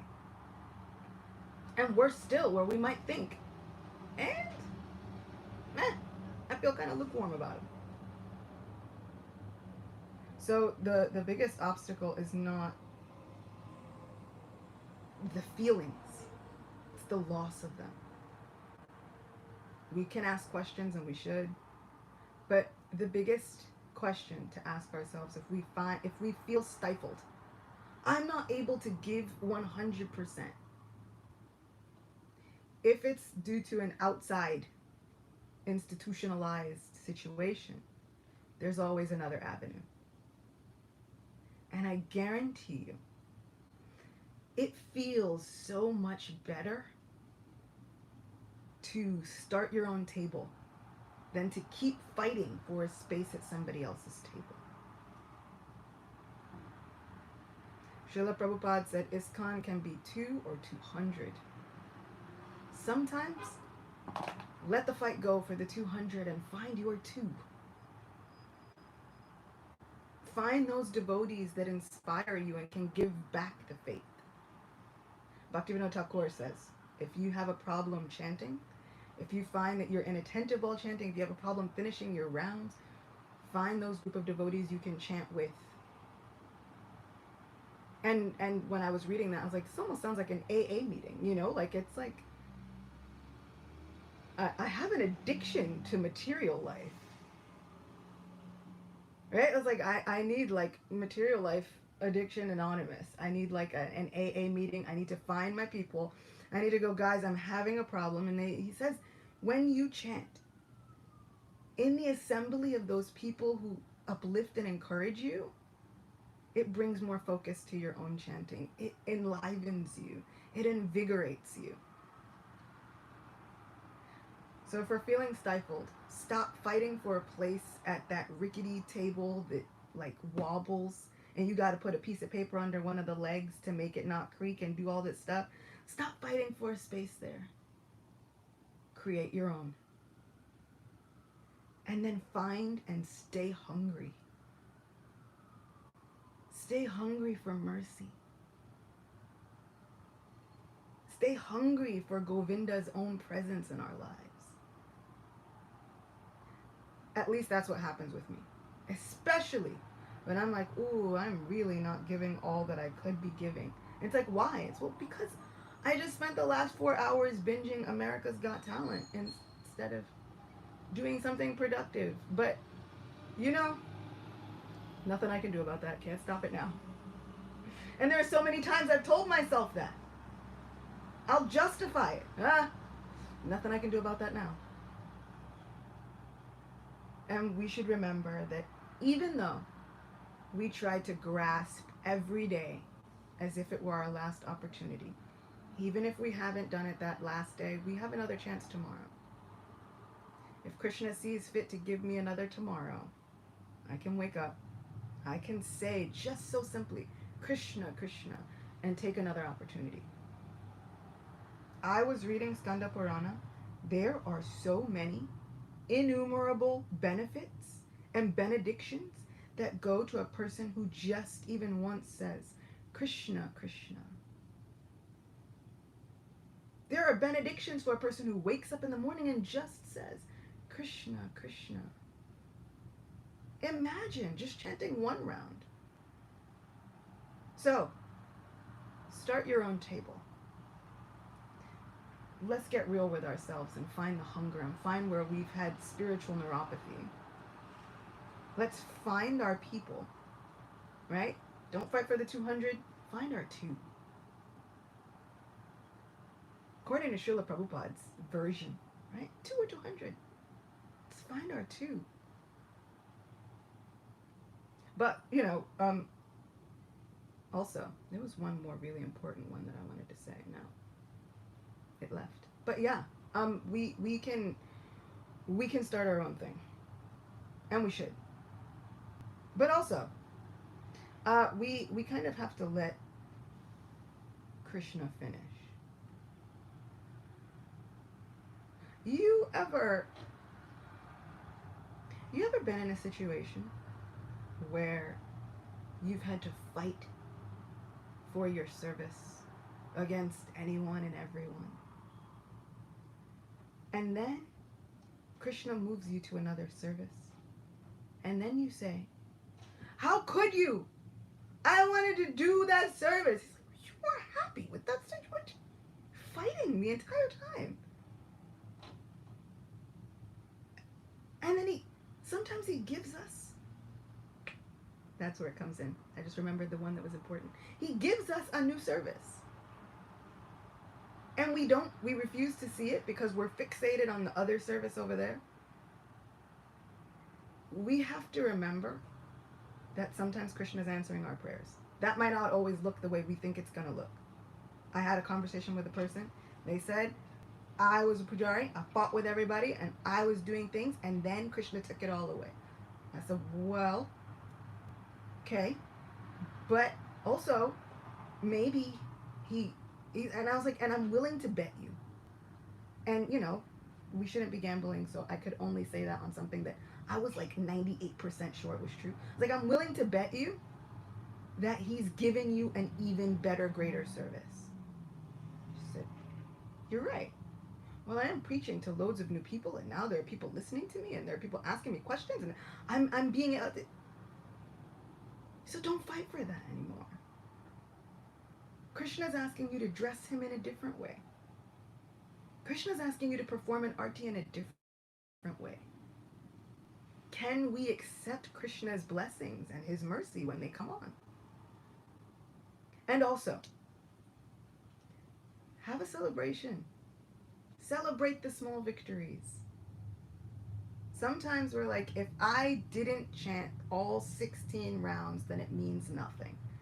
And if I did chant all 16 rounds and I still don't celebrate because it's what you were supposed to do, and why celebrate whatever it was that you were just supposed to do? It's just the bare minimum. Also, if you chant more than 16 rounds, don't celebrate it and don't tell anybody otherwise. You're being too, self-involved. Celebrate the small victories. If you only chanted one round, celebrate it. That's one round that you chanted. That is bringing Krishna's mercy. I guarantee you, the celebration makes you want to chant more. If we find that we are celebrating and giving ourselves an excuse to not chant, that's a different problem. But the celebration, if we really look at it, oh my goodness, I took 7 minutes to call Krishna's mercy and presence into my life right here, right now. Usually that's enough to make me want to chant another one. Usually that's enough to make me want to say, okay, maybe I can just chant one more. And this time, really listening. Just one more. So the only thing stopping us on a personal level, institutional level, is us. But we don't have to let it stay that way. Thank you so much. Thank you so much, Hare Krishna. Thank you for that answer. This is Krishangi. Krishangi, you're on mute. Saki Devi. Hare Krishna. Hare Krishna. Hare Krishna. Nice to see you as well. Hare Krishna, Vishnu Gopi, Devi Dasi, Pijai. I have a question about something that you had mentioned about it's regarding the verse about people being less intelligent and Shudras or what have you. But Krishna made up the caste system. And no matter where you are in the world, everybody has different, designations, like the attributes that they have, they fall into the category. So, and I remember Gurudev saying how this is all one body and nobody's better than the other. So why is it looked at as a negative thing to be a Shudra? I guess that's my question. Yeah. Also, thanks for letting me answer a question for one of my most favorite people in this entire material creation, hands down. So there's a famous verse that Chatur Varnam Maya Shishtam, this idea that Krishna has created all varnas and all dharmas and all castes, etc. And it is kind of like the body. It's kind of like saying so-and-so represents the feet. And then you saying like, oh, I hate feet. Even my own. My God. It sounds a little bit preposterous, right? Like, and it's like, my God, I hate butts. But like, they're a part of a body, and they're all there. Everybody has one. And they're all gonna be in like different sizes and stuff. Like they're there. So, if we start looking at it, it's like the question is, how did it become bad? How did it? Because people are going to find ways to exert power over one another. And that becomes a really easy thing to do in terms of language, right? So now, even if you want to look at it and somebody says dharma, somebody else says religion, when we start looking at the words, right, then people start calling me an uncultured so-and-so and cursing me out because they've decided that the word is something different. And this is what happens all the time. Supreme personalities, spiritual personalities, they say one thing, they've got words here, and then everybody else says, and my interpretation is, and then they put their whole interpretation on it. And then based on that interpretation, someone else has got to be wrong. And what if they're not? What if, like Krishna says, everyone follows my path in all respects? Say, what? He's like, Arjuna, when are you going to understand that everything finds its origin in me? Good, bad, fame, infamy, victory, defeat. I created everything.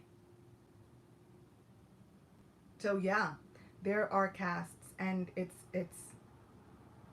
really does become like saying, like, I hate feet as a whole. Wish I didn't even have them. I'm gonna cut my own off. Like, we'd think we'd have them committed, and we'd say this person has a serious imbalance, and we'd try to get them help.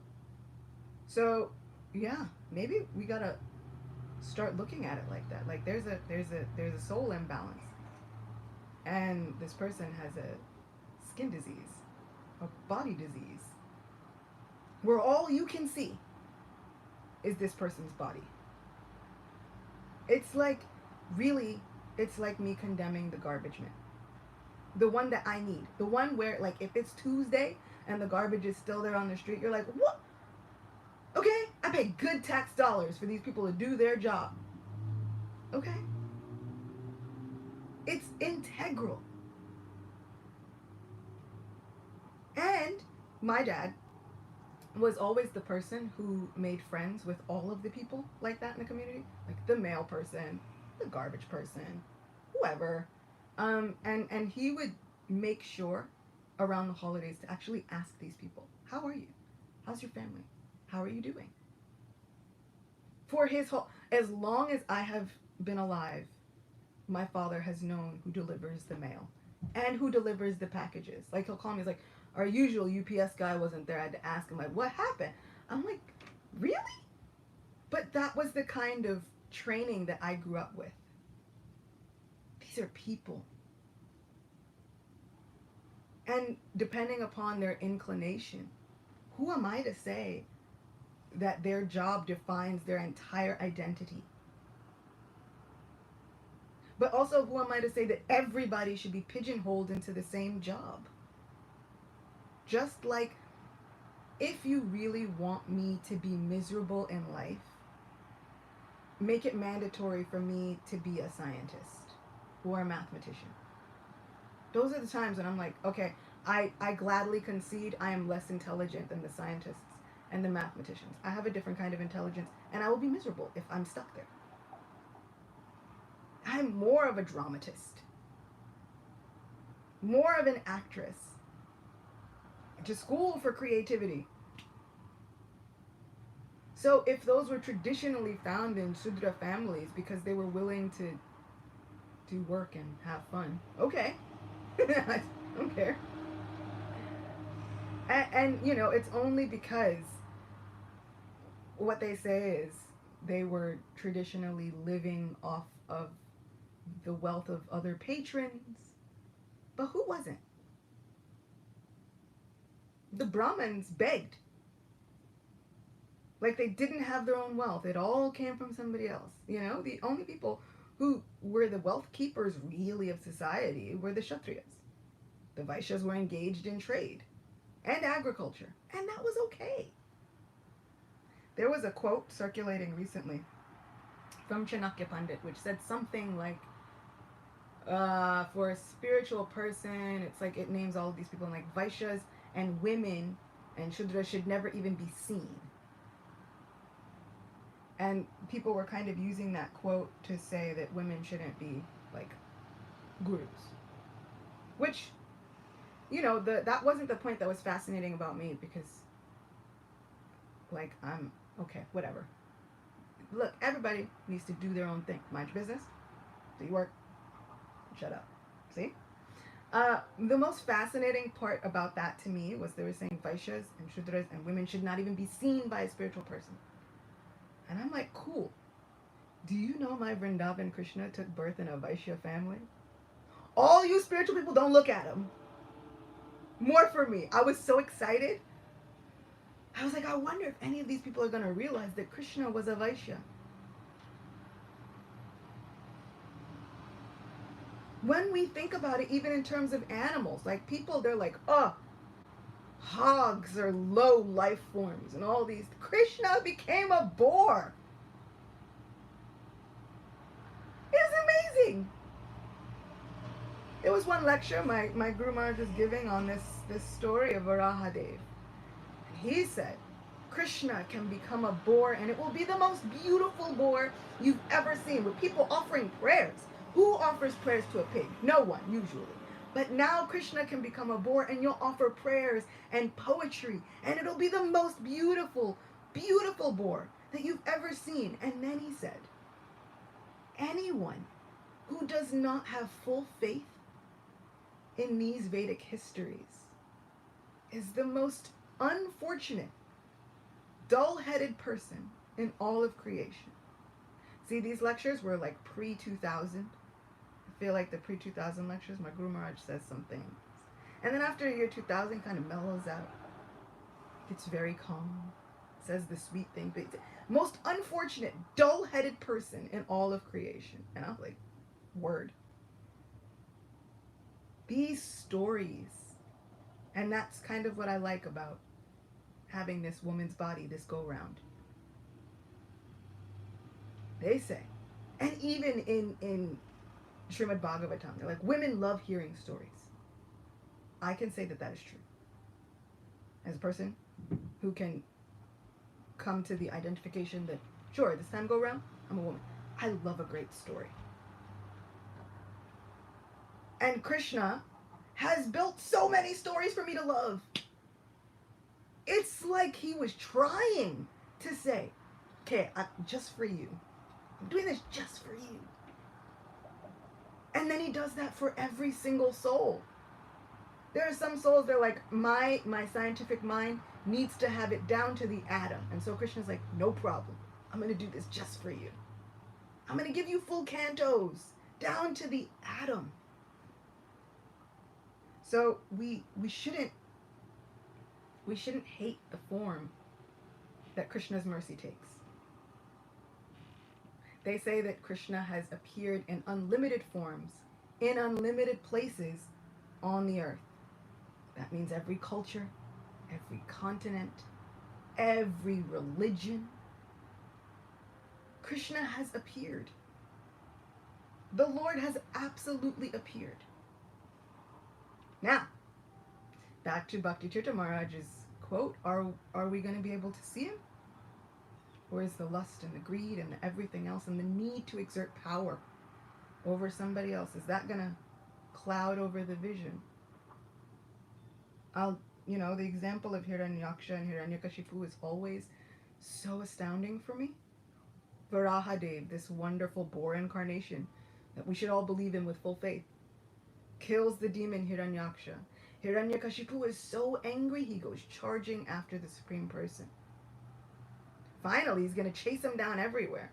Varahadev says, I know he's never going to stop. His determination is too great. Imagine if we chased Krishna with that amount of determination.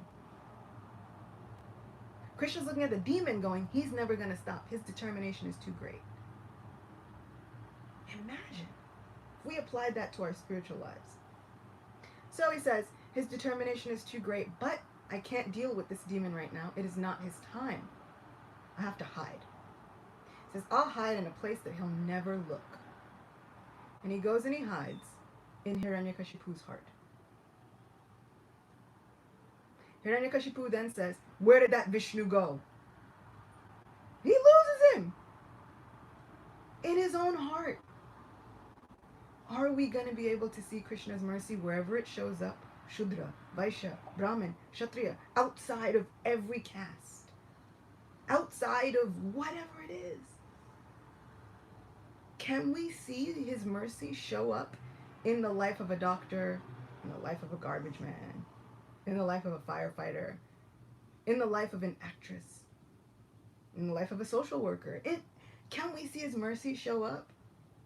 Or are we stuck with the cataract thinking clouding up our minds, saying Krishna can't talk through you? Who gave you the right? Because if you have the right, then that means I have less of a right. That's not how Krishna works. You have the right, and I have the right, and it's all full. Because that's how Krishna works. Shirashopanishad is one of the most confusing texts ever. And Bhakti Chitta Maharaj has written a whole reflection series on it, and that helped me understand it. But one of the first verses of Shirashopanishad is everything about the Supreme Person is complete and perfect. And every expansion and part of the Supreme Whole is also perfect and complete. Well, if I'm not an expansion of the Supreme Person, are we not all part and parcel of that Supreme Person? So intrinsically, at our best, we are also perfect and complete. Perfectly, completely made for service. So this looking at these different designations, of course they always say is like looking at the hand and saying, I don't like you, you can't serve today, and then trying to eat without it becomes very difficult. So when we start to exert power over other people, that becomes when we try to eat without using the hands or a mouth. We can make ways around it. It's going to be difficult though. So my hope is that we can become ready to see those agents. We can become more ready to see Krishna wherever he appears, because he's going to show up. And what if I mistake him? Because I'm too busy thinking somebody else is wrong or less intelligent or less knowledgeable or a savage or less civilized. Because why? They look different. They have a different haircut. They eat something different. What if I miss him? What if they have a perfect vision of who my friend is, but I can't see it? So that's my goal, is to be more like the acharyas that I love, who didn't take those designations into account. They were able to see our friend, our Lord, our master, wherever he showed up. So they say the master knows his dog wherever, but the dog also knows the master. They can sniff him out, no problem. The dog knows the owner. So I want to become like that person who can sniff out my supreme best friend, wherever he's hiding. Anywhere. In whatever form he takes. Like, oh wow, that's different from what I've seen, but cool. Do we really think that anybody had seen a boar incarnation before? It came out of some man's nose. Like this is something no one's ever seen. Like they said. It's in the book, right? The first thing they said was, what is that? I don't think anybody's ever seen this before. But they were ready and willing to acknowledge Krishna's mercy. They were ready and willing to acknowledge the Lord however and wherever he appeared. And there are so many expansions. We've got Parshuram, we've got Prithu Prabhu, we've got Ajita, we've got so many. And it's only the most unfortunate people who are saying, you know what, I don't acknowledge that as a form of God. And he doesn't always look the same. He's got a fish, a tortoise, man, half lion. We still sing about it today. So let's not let these designations trip us up. And when we see the people who are only looking at the designations and who are weaponizing them, let's try and look at them as though we'd look at somebody who had a real illness. Yeesh, that person's got a problem. I'm going to pray. Because I'm not always a doctor. I can't always fix the thing. I can stay away from it. Like sometimes I'm like, ooh, I need to quarantine from that person. And that's okay. But I want to stop looking at it like, oh, and more of really recognizing that person's unfortunate. And they're not going to get what they want. Because at heart, everybody's looking to be accepted and loved. And those kinds of designations don't get us the acceptance and the love that we're hankering for. It gets us a reciprocative Lord who then also sees designations. Isn't that something? God won't see the designations unless we do. And then he reciprocates.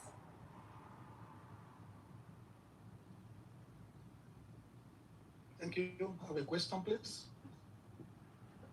Can you hear me? Yeah. From the papers, Prabhupada seems to be kind of contradicting himself. Let's see. Because there was a lecture he mentioned that musicians are Shudras. Mm-hmm. Another lecture he mentioned we shouldn't be so dramatic in Kirtan to entertain the audience. We should make it simple. And in this paper, he's praising the experts, drummers, dancers, and singers. These three circumstances seems to contradict itself. So take on that. It can seem outward like a contradiction. I don't think it is. Being a dramatist and creating a drama and being dramatic is one thing. That's your job. You have to. Being dramatic in dance is something that's necessary. You ever see a pujari get on the altar and you just know that they are the best at what they do? And then they get the chamara and they do the fanciest things ever, right? Now imagine, all the chamara wielding and it's like nunchucks almost, it's like doing all kinds of stuff, right? And it gets in the way of what the real goal is, which is performing an arti of worship to the supreme person. If your chamara is getting in the way of seeing the Lord, that's how you know it's too dramatic. And so that's how I see it when Srila Prabhupada's like, you don't have to be so dramatic in kirtan. Oh, you don't, it doesn't always call for that. So if you are, and I have been there, and I've caught myself sometimes, you get into a kirtan and everybody's singing back, and sometimes you feel like you want to get carried away with yourself, and then it's like almost head banging at a concert, and you really want to you want to go for it. So sometimes that's necessary, depending upon the crowd, right? There are certain crowds that's actually necessary as a service. There is a showmanship that has to go along with it. But are we doing it as a service, or are we doing it because, man, I look good on this stage? It's like I'm the Beyonce of kirtan. I don't want to toot my own horn, but, once those thoughts really start, entering in, we've gone too far. We got to pull ourselves back. Or the holy name will do it for you. So when Srila Prabhupada, says, I don't think he means that we should all just be deadpan and no one should have any facial expressions. That's, even Krishna. They say he would play his flute, he would dress up, and he would enter Vrindavan looking exactly like a dramatic dancer on the stage. This is my supreme person. He's gonna be dramatic. And in all of his pastimes, he's super dramatic. And when he plays the flute, he knows exactly what he's doing. He's being dramatic. Even down to the way that he lays his head on his left shoulder. So much so that they've written poetry about it. The way that he moves his eyebrows while he plays his flute, casts sidelong glances. Who else do we know other than the most dramatic people are going around? Or you have a real like hatred for people if you give them that amount of side eye. But who else? So how do we differentiate from that of our musicians who imitate Krishna and feeling the mood? Yeah. Real extras, an imitation of Krishna, dramatic expertise. We've got to pray a lot. It takes a lot of prayer. And it takes a lot of looking at our service as a service. There are very few people who had the showmanship of Bhakti Tirtha Swami. And nobody liked it. I mean, his people liked it, but everybody else didn't like it. It's too showy. Ayendra, too showy. But he was just being authentic. And so we know when we're really being authentic and really just serving with everything we've got. Bhakti Tirtha Maharaj, when he danced and when he did kirtan, there was no one who was going to do it better than him. Also, you knew. You could see that kirtan from a mile away because you knew. He was effulgent, like a firebrand, but he was authentic. And it was in the mood of service, in the mood of saying, I'm going to serve Krishna and I'm going to give everything I've got to serve Krishna in this moment. He walked the talk. So yeah, there are those times when I know if I'm just, if I'm throwing it out there, and if I'm doing it in a showy kind of way, I know the difference. In my heart, I know when it's coming from a place of, man, I'm doing a real good job, and a place of, Krishna, this is all I've got.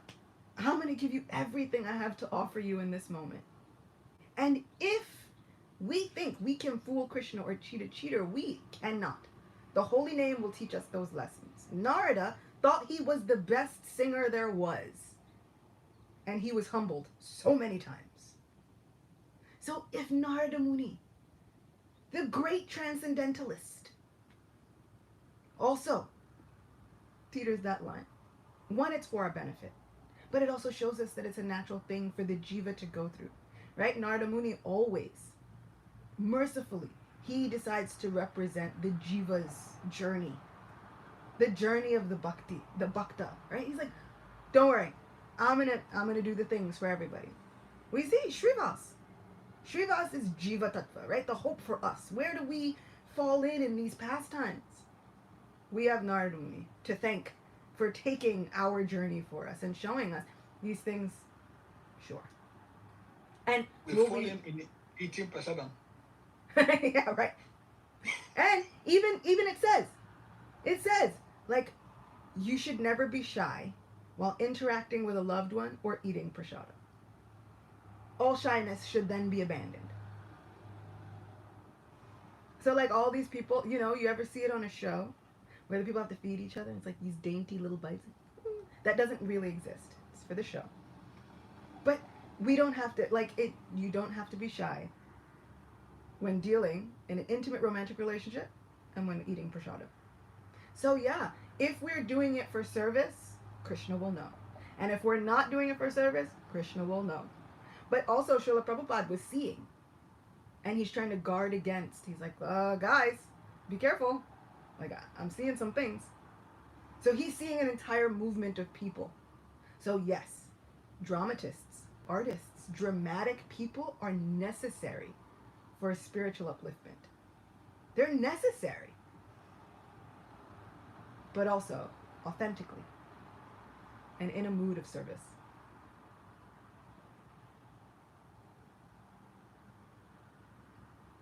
Thank you. I see Sarabia hand up. Seems she's up yet. So if you're still here, you can ask your question and then take to Saril Prabhu, please. Yeah, Hare Krishna. Hare Krishna. I am going against myself today because I believe that whenever anybody speaks, that particular individual is now in the capacity of yesterday. And so when Srila Vyasadeva is speaking, Sukadev Goswami is speaking, Sutta Goswami is speaking, then whoever the audience may be, all you do is to ask questions. You do not speak, you do not give contribution. But I'm sorry, I have to go against that this time. I don't have a question per se, but I just want to state something that I am quite impatient when it comes to whoever that devotee may be, when that devotee tries to preach in such a way that he or she is preaching just to make himself feel good and not for the good of the general devotees and the world.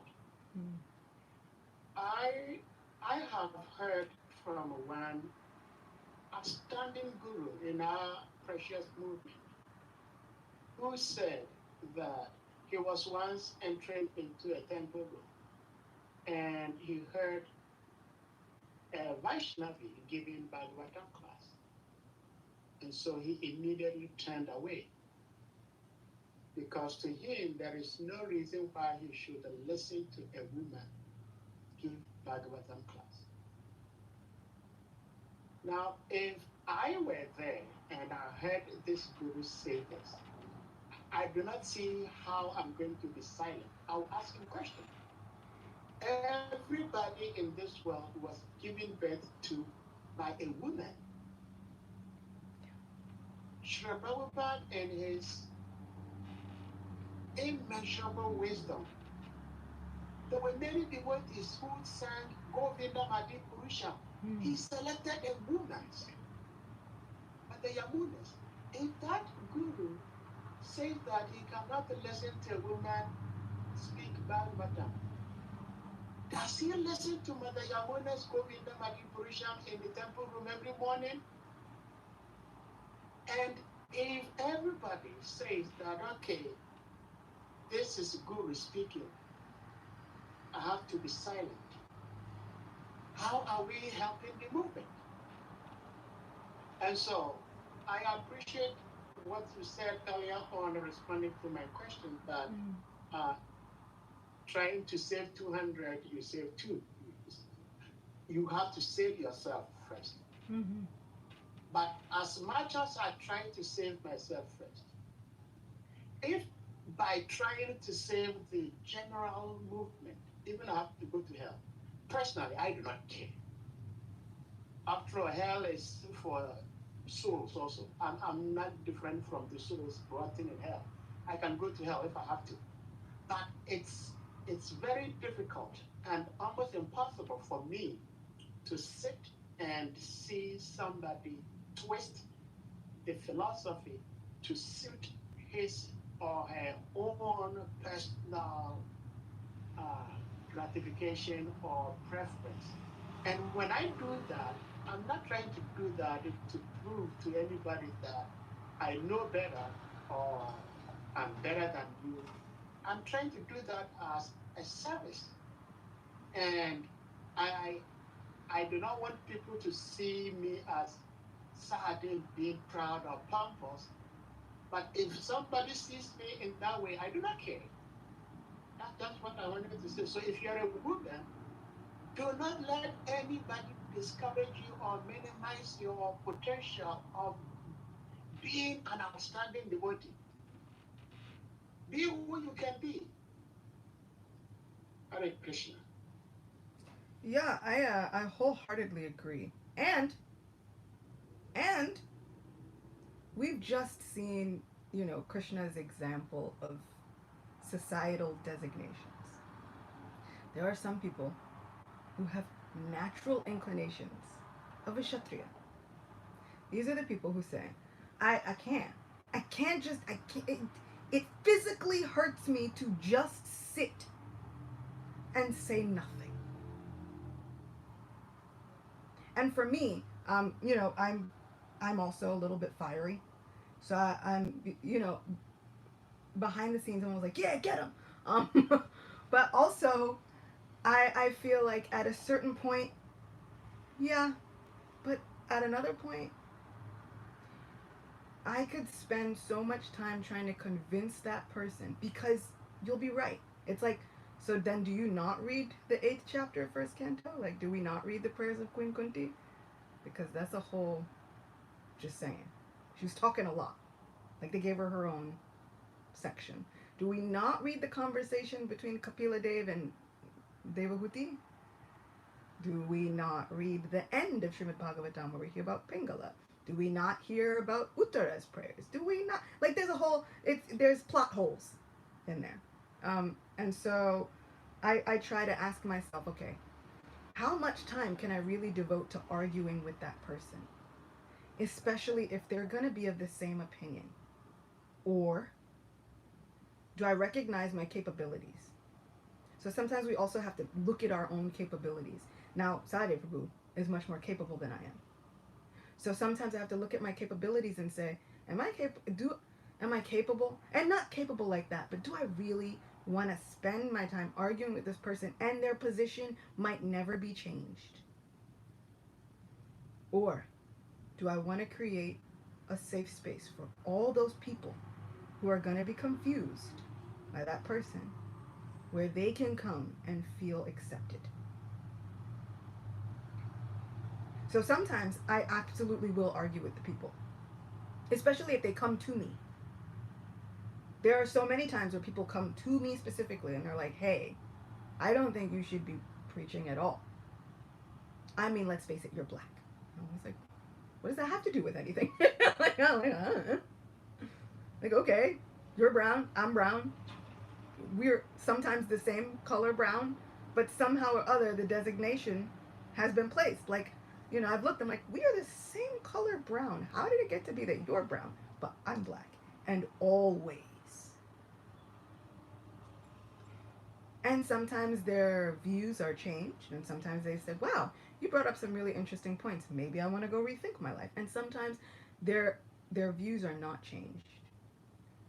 And so when the view is not changed, I want to be in a position to just make a place where all those other people who are going to be confused and hurt by that mindset, I want to have a place where they can come in and not feel so sad. Because really, devotee care is real. And devotee care, devotees can look like anything. So that devotee care sometimes just means a place, and having a place, facilitating a place where the people who feel hurt don't feel so hurt anymore. Can I convince them? No. So then they go into the category of the Jai Hare Krishna. And then as the disciples of Mahaprabhu did, you pray that they go on pilgrimage. You pray that they take a yatra. Which, since we are in Kartik sort of kind of became a favorite time of mine. Over, like, Damodarastakam I love, worshiping little baby Gopal I love, all of the festivals in Kartik I love, but there's one more festival that is not often spoken about. It is the festival that I feel when the people that I don't like and don't agree with take a vow to fast from social media for a month. That's an amazing miracle of Kartik. Okay? It's great. So sometimes, and my mom has also, she's prayed for people to be promoted out of her life. Like, dear Lord, you can move them. And it could look like an upgrade to them, which usually it does. But, and then I gotta let them go. And if that happens, And if I'm in a situation where, people will turn away, not hearing what I have to say because of the body that I'm currently inhabiting, Krishna didn't want to talk to them. Yikes. Because, at some point, I'm going to try my best to quote something that Krishna has said.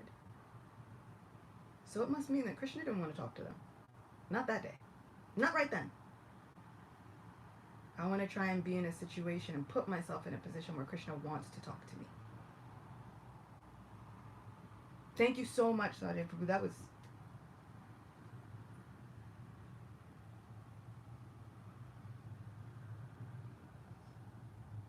Thank you, Madam, for a wonderful class.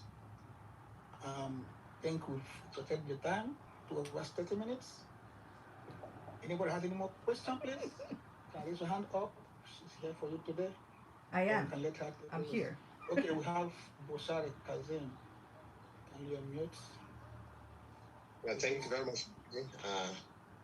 Really appreciate you. Whenever you come online, your wonderful lecture, enlightening, and very inspiring also. We want to see your face, brother.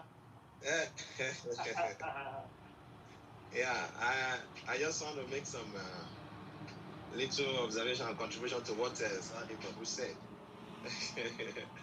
So regarding about a sadhu or a sannyasi who doesn't love to see Mataji speaking, I just want to say that sorry Mataji for making this contribution. I hope I'm allowed.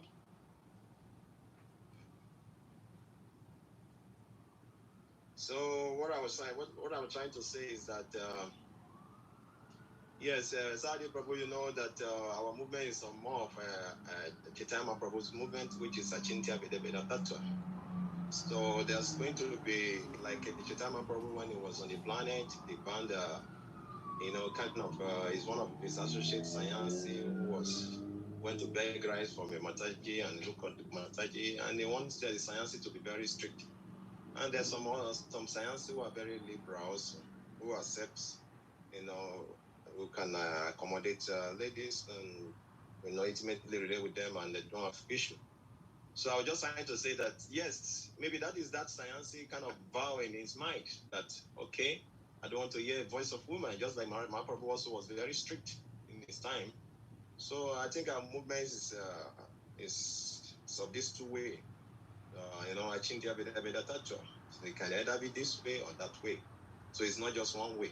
So if that's the guru or sadhu or pure devotee he has taken that vow that he doesn't want to listen to a lady, no matter whatever is the advancement of that particular Mataji, is between him and Krishna. So that's just a little something I say. Let me just add to it because our movement is more on that platform. Thank you. I think the prayers of our people are super important. And I think that with Sadhya Prabhu, like that's where he was going with it, It's like he's like, but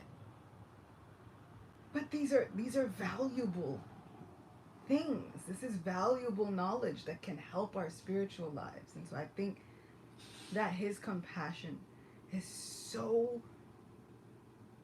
overriding the all of the distinctions that we see outwardly. In terms of Mahaprabhu's movement, I feel like Sadhya would have been the person canvassing for Maharaj Prataparudra. Right? Like, Lord Chaitanya, he's rich. He's too rich, I can't do it. Sannyasi doesn't associate with rich people. I won't even see him. And the devotees were clamoring, but Mahaprabhu, please, you give him your mercy. Everyone deserves your mercy. You've given it to everyone. And this person is your devotee. I feel like he would have been one of those people canvassing for Maharaj Prataparudra and begging Mahaprabhu for his mercy for Maharaj Prataparudra. And in the end, Mahaprabhu made exceptions. So many exceptions he made. Ladies, kings, etc. He made so many exceptions. But some of it comes from the mercy of the Vaishnavas. That's, he told Durvasa Muni, where my devotees' mercy goes, I have to follow. So the best thing we can do is to get devotees to pray for us, is to get devotees to canvas for us for Krishna's mercy. Because Krishna says, I'm duty bound. I have to give it. So I really do believe that his compassion is coming from a place less of condemning and more of like, but how could you not see how great? Like, it's like you eating your favorite food and you just want somebody else to taste it. And they're like, I don't really like cheese. You're like, how could you not like cheese? Please, just taste it. After we've offered it, it's been like the best. So, I hear it, because this world is inconceivable. And devotees and the way that they view their Krishna consciousness can be inconceivable and unlimited. So unlimited. But I think, our Lord, who is Janardana, who can see into those innermost intentions, right? He digs deep. He knows what the intentions of everybody are. And it might seem as though that devotee is flourishing. It might look like it. In the case of Ramachandra Puri, who we spoke about earlier, he had some way different ideas than his spiritual master. He was all about remembering the impersonal Brahman. And Madhavendra Puri was so upset. Bhakti Siddhanta Saraswati Thakur says that those differing ideologies and the way that he presented them, right? It's one thing if you have an ideology that's different, but when you start to present it in that kind of way, it caused such an offense that it made his spiritual master stop praying for the benefit of the disciple. Whew.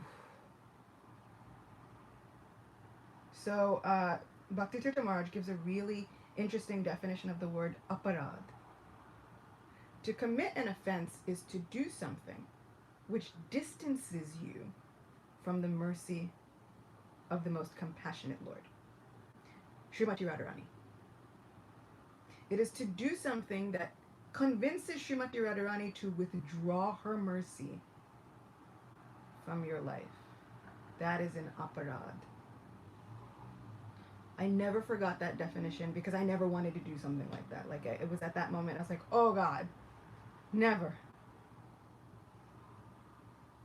So, on the outside we see things. Mirabai went to go see one of the 6 Goswamis, and they had a servant there with them. And the servant said, who are you? She said, Mirabai, here to see the Goswami. I heard he's found my Krishna, and my Krishna looks a little different. And he said, well, you're a woman, and he's a Goswami, and we don't really associate with women, so sorry. And she said, please go and tell your master that I thought at our core we were all women, trying to serve that supreme Purusha. It's okay. And she leaves. The Goswami had no idea. When they go and tell the Goswami what happens, he's like, what are you doing? Call her back. But she's already gone. In some cases, they say she comes back, they have a conversation, and then she goes. So, in terms of the outward designations, there are so many people who have self-appointed, given themselves that authority of being able to judge who, what, and what is the right propriety and what is improper. But I just keep remembering our all-compassionate Lord, and I'm so grateful to devotees like Sahadev Prabhu who find it impossible not to stick up for devotees like me, and who I am sure will be canvassing for Krishna's mercy for me. If at any point Krishna decides, like, you know what, had enough of that Achyuta Gopi, I can't deal with her. I know Sahadev will be like, wait, but just remember, like, there was one time she said one thing and it helped me, and then he will be canvassing for Krishna's mercy for all of us. So and I can totally understand. I can understand both viewpoints. And sometimes it's so difficult. Gaur Govinda Maharaj says when you see the discrepancies between senior Vaishnavas, right? You see discrepancies between sannyasis. He says sometimes it's better to let them handle it. At the risk of committing an offense that will cause harm to us, sometimes it's better to let them handle that discrepancy. And he was a fiery person. So fiery. But he was also understanding that some people are not going to stop looking at the designations. And we should not put ourselves in a situation where Srimati Radharani wants to withdraw her mercy from our lives.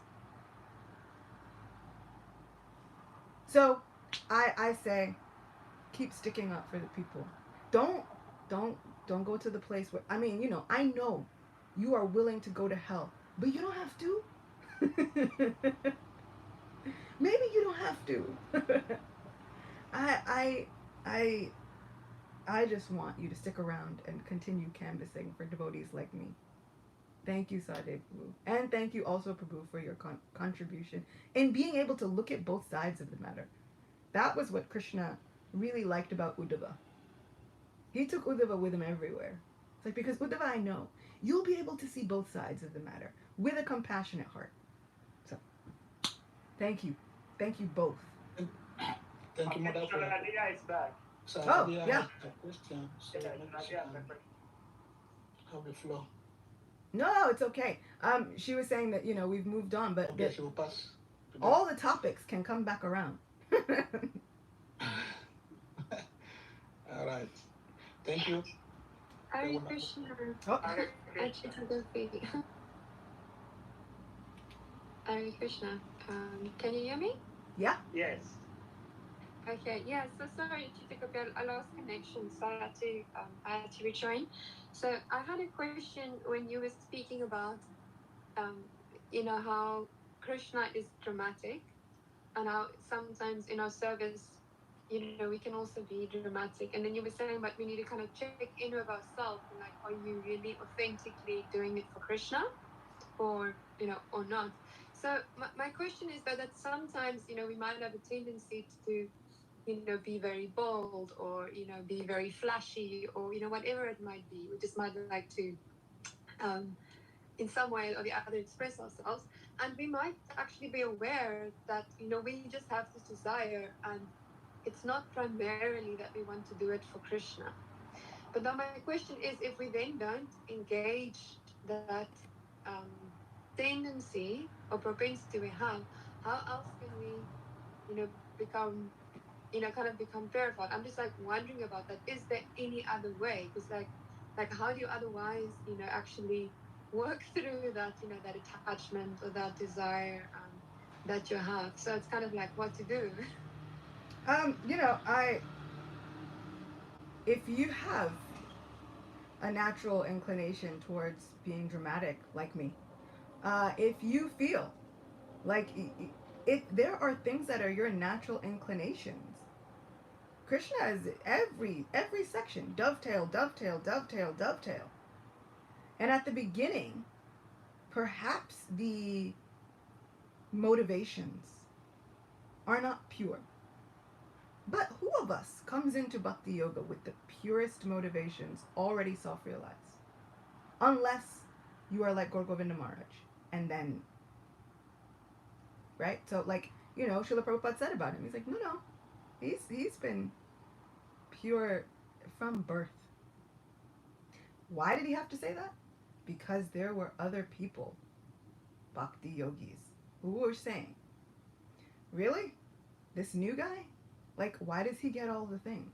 You've given him 2 initiations at once. You've given him full sannyas initiation. You've given him free reign to do whatever he wants. How is this possible? Which basically also means, why not me? And Srila Prabhupada says, he says, whoa, you are new men. He's not new. He's been pure since birth.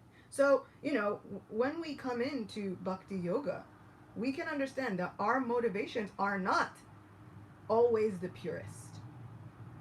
But we say we keep going. And we say we keep giving. Because you know who's able to churn all of that out of us is Krishna. He will root out all of those intentions that are not pure and all those things. That's why when our devotional service gets real uncomfortable and we start chanting japa and then we're faced with all the things that we don't want to look at about ourselves. Krishna's churning. He's grinding. He's cleaning the mirror. And we don't like it. It's uncomfortable. Feels like we're being pressed through a squeezer. But we keep going. Because to not dedicate those natural inclinations to Krishna makes us miserable. Shri Krishna tells Arjuna, he's like, what will repression accomplish? I love a God who says, what are you going to accomplish by repression? You have got to do your duty in your way. Because if you follow somebody else's path perfectly, it will only be dangerous. You could do somebody else's job perfectly, but if it's not yours, it's dangerous. So what do? We take those natural inclinations and we dovetail. We keep giving. We make the effort to keep giving. And if we're not pure, because we won't be, a lot of us, me, we may not be pure the first year or the second year or the 45th year. We keep giving. We keep going back and saying, this is the best that I have. And that's the purpose, right? That's the real purpose of this entire verse. Everyone in Dwarka took the best of what they had, whether it was a drama or art or a song or a dance or their feminine glances, right? Okay? Because everybody had something to give. They took the best of what they had and said, I'm just going to give it. In this instance, I'm going to give it to you, Krishna. And if we're not pure the first day, we come back and we try again the next day. And Krishna will show us the things that are uncomfortable. He's gonna question. Okay, but yeah, that was good there. Half an hour ago, that was nice. What about the motivation now? So many times during japa, during kirtan, the question comes up. I'm constantly questioning. Okay, cool. That was great half an hour ago. Why are we doing it now? We still doing it for the same reason? Are we still, are we encouraging people to sing the holy names because this is the only solace we have? Or are we encouraging people to sing the holy names because I got everybody in the room to sing? And I'm constantly questioning. And if the answer comes up that I'm getting everybody to sing because I got everybody to sing, it's time for somebody else to sing. Better that I back them up in the most enthusiastic way I possibly can. But that doesn't mean I stop doing my service. I'm still going to sing. Still going to participate. Every day. My brother said something to me one time that kind of also changed my life and how I look at things. I was maybe 16. And we would do kirtan year-round for Radha Govinda. And he said to me, and I'm sure this was something he even, mostly to himself, but I kind of took it on me.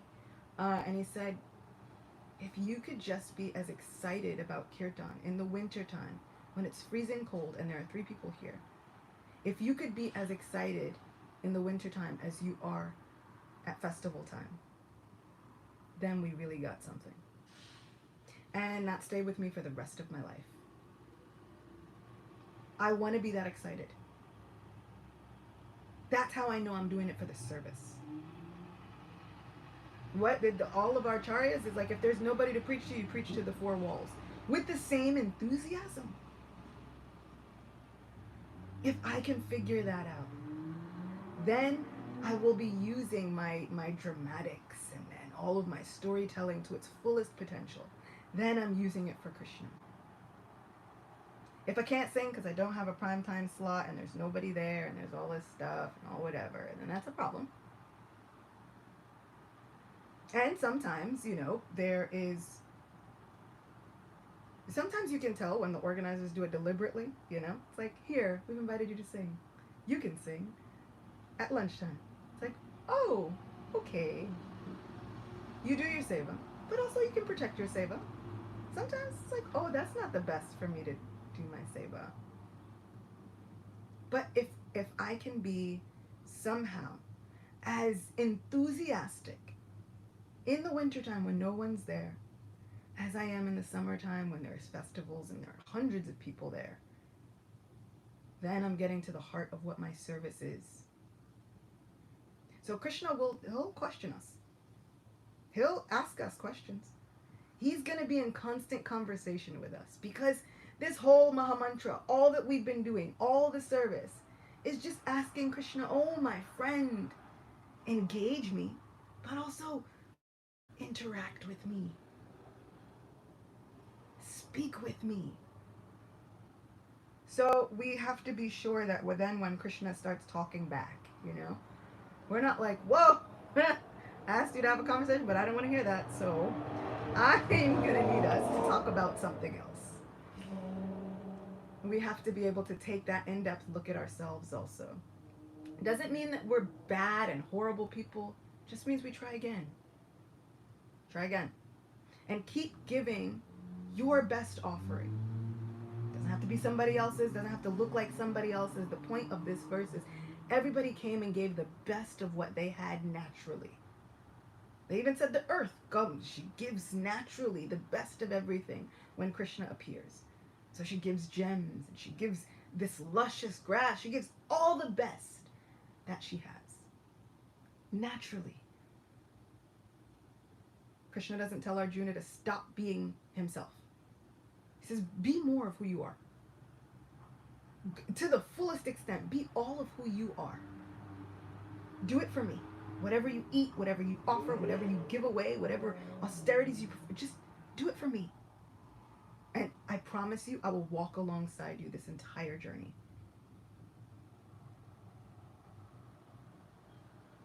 Thank you so much for the wonderful class and explanations. I think we've come to the end of the class. 3 hours. Thank you very much. What I expected. Thanks. So we ask all the watchers to kindly unmute yourselves. We try to Krishna for Mother for coming. Hare Krishna, Hare Krishna, Krishna, Hare Hare, Hare Rama, Hare Rama, Hare.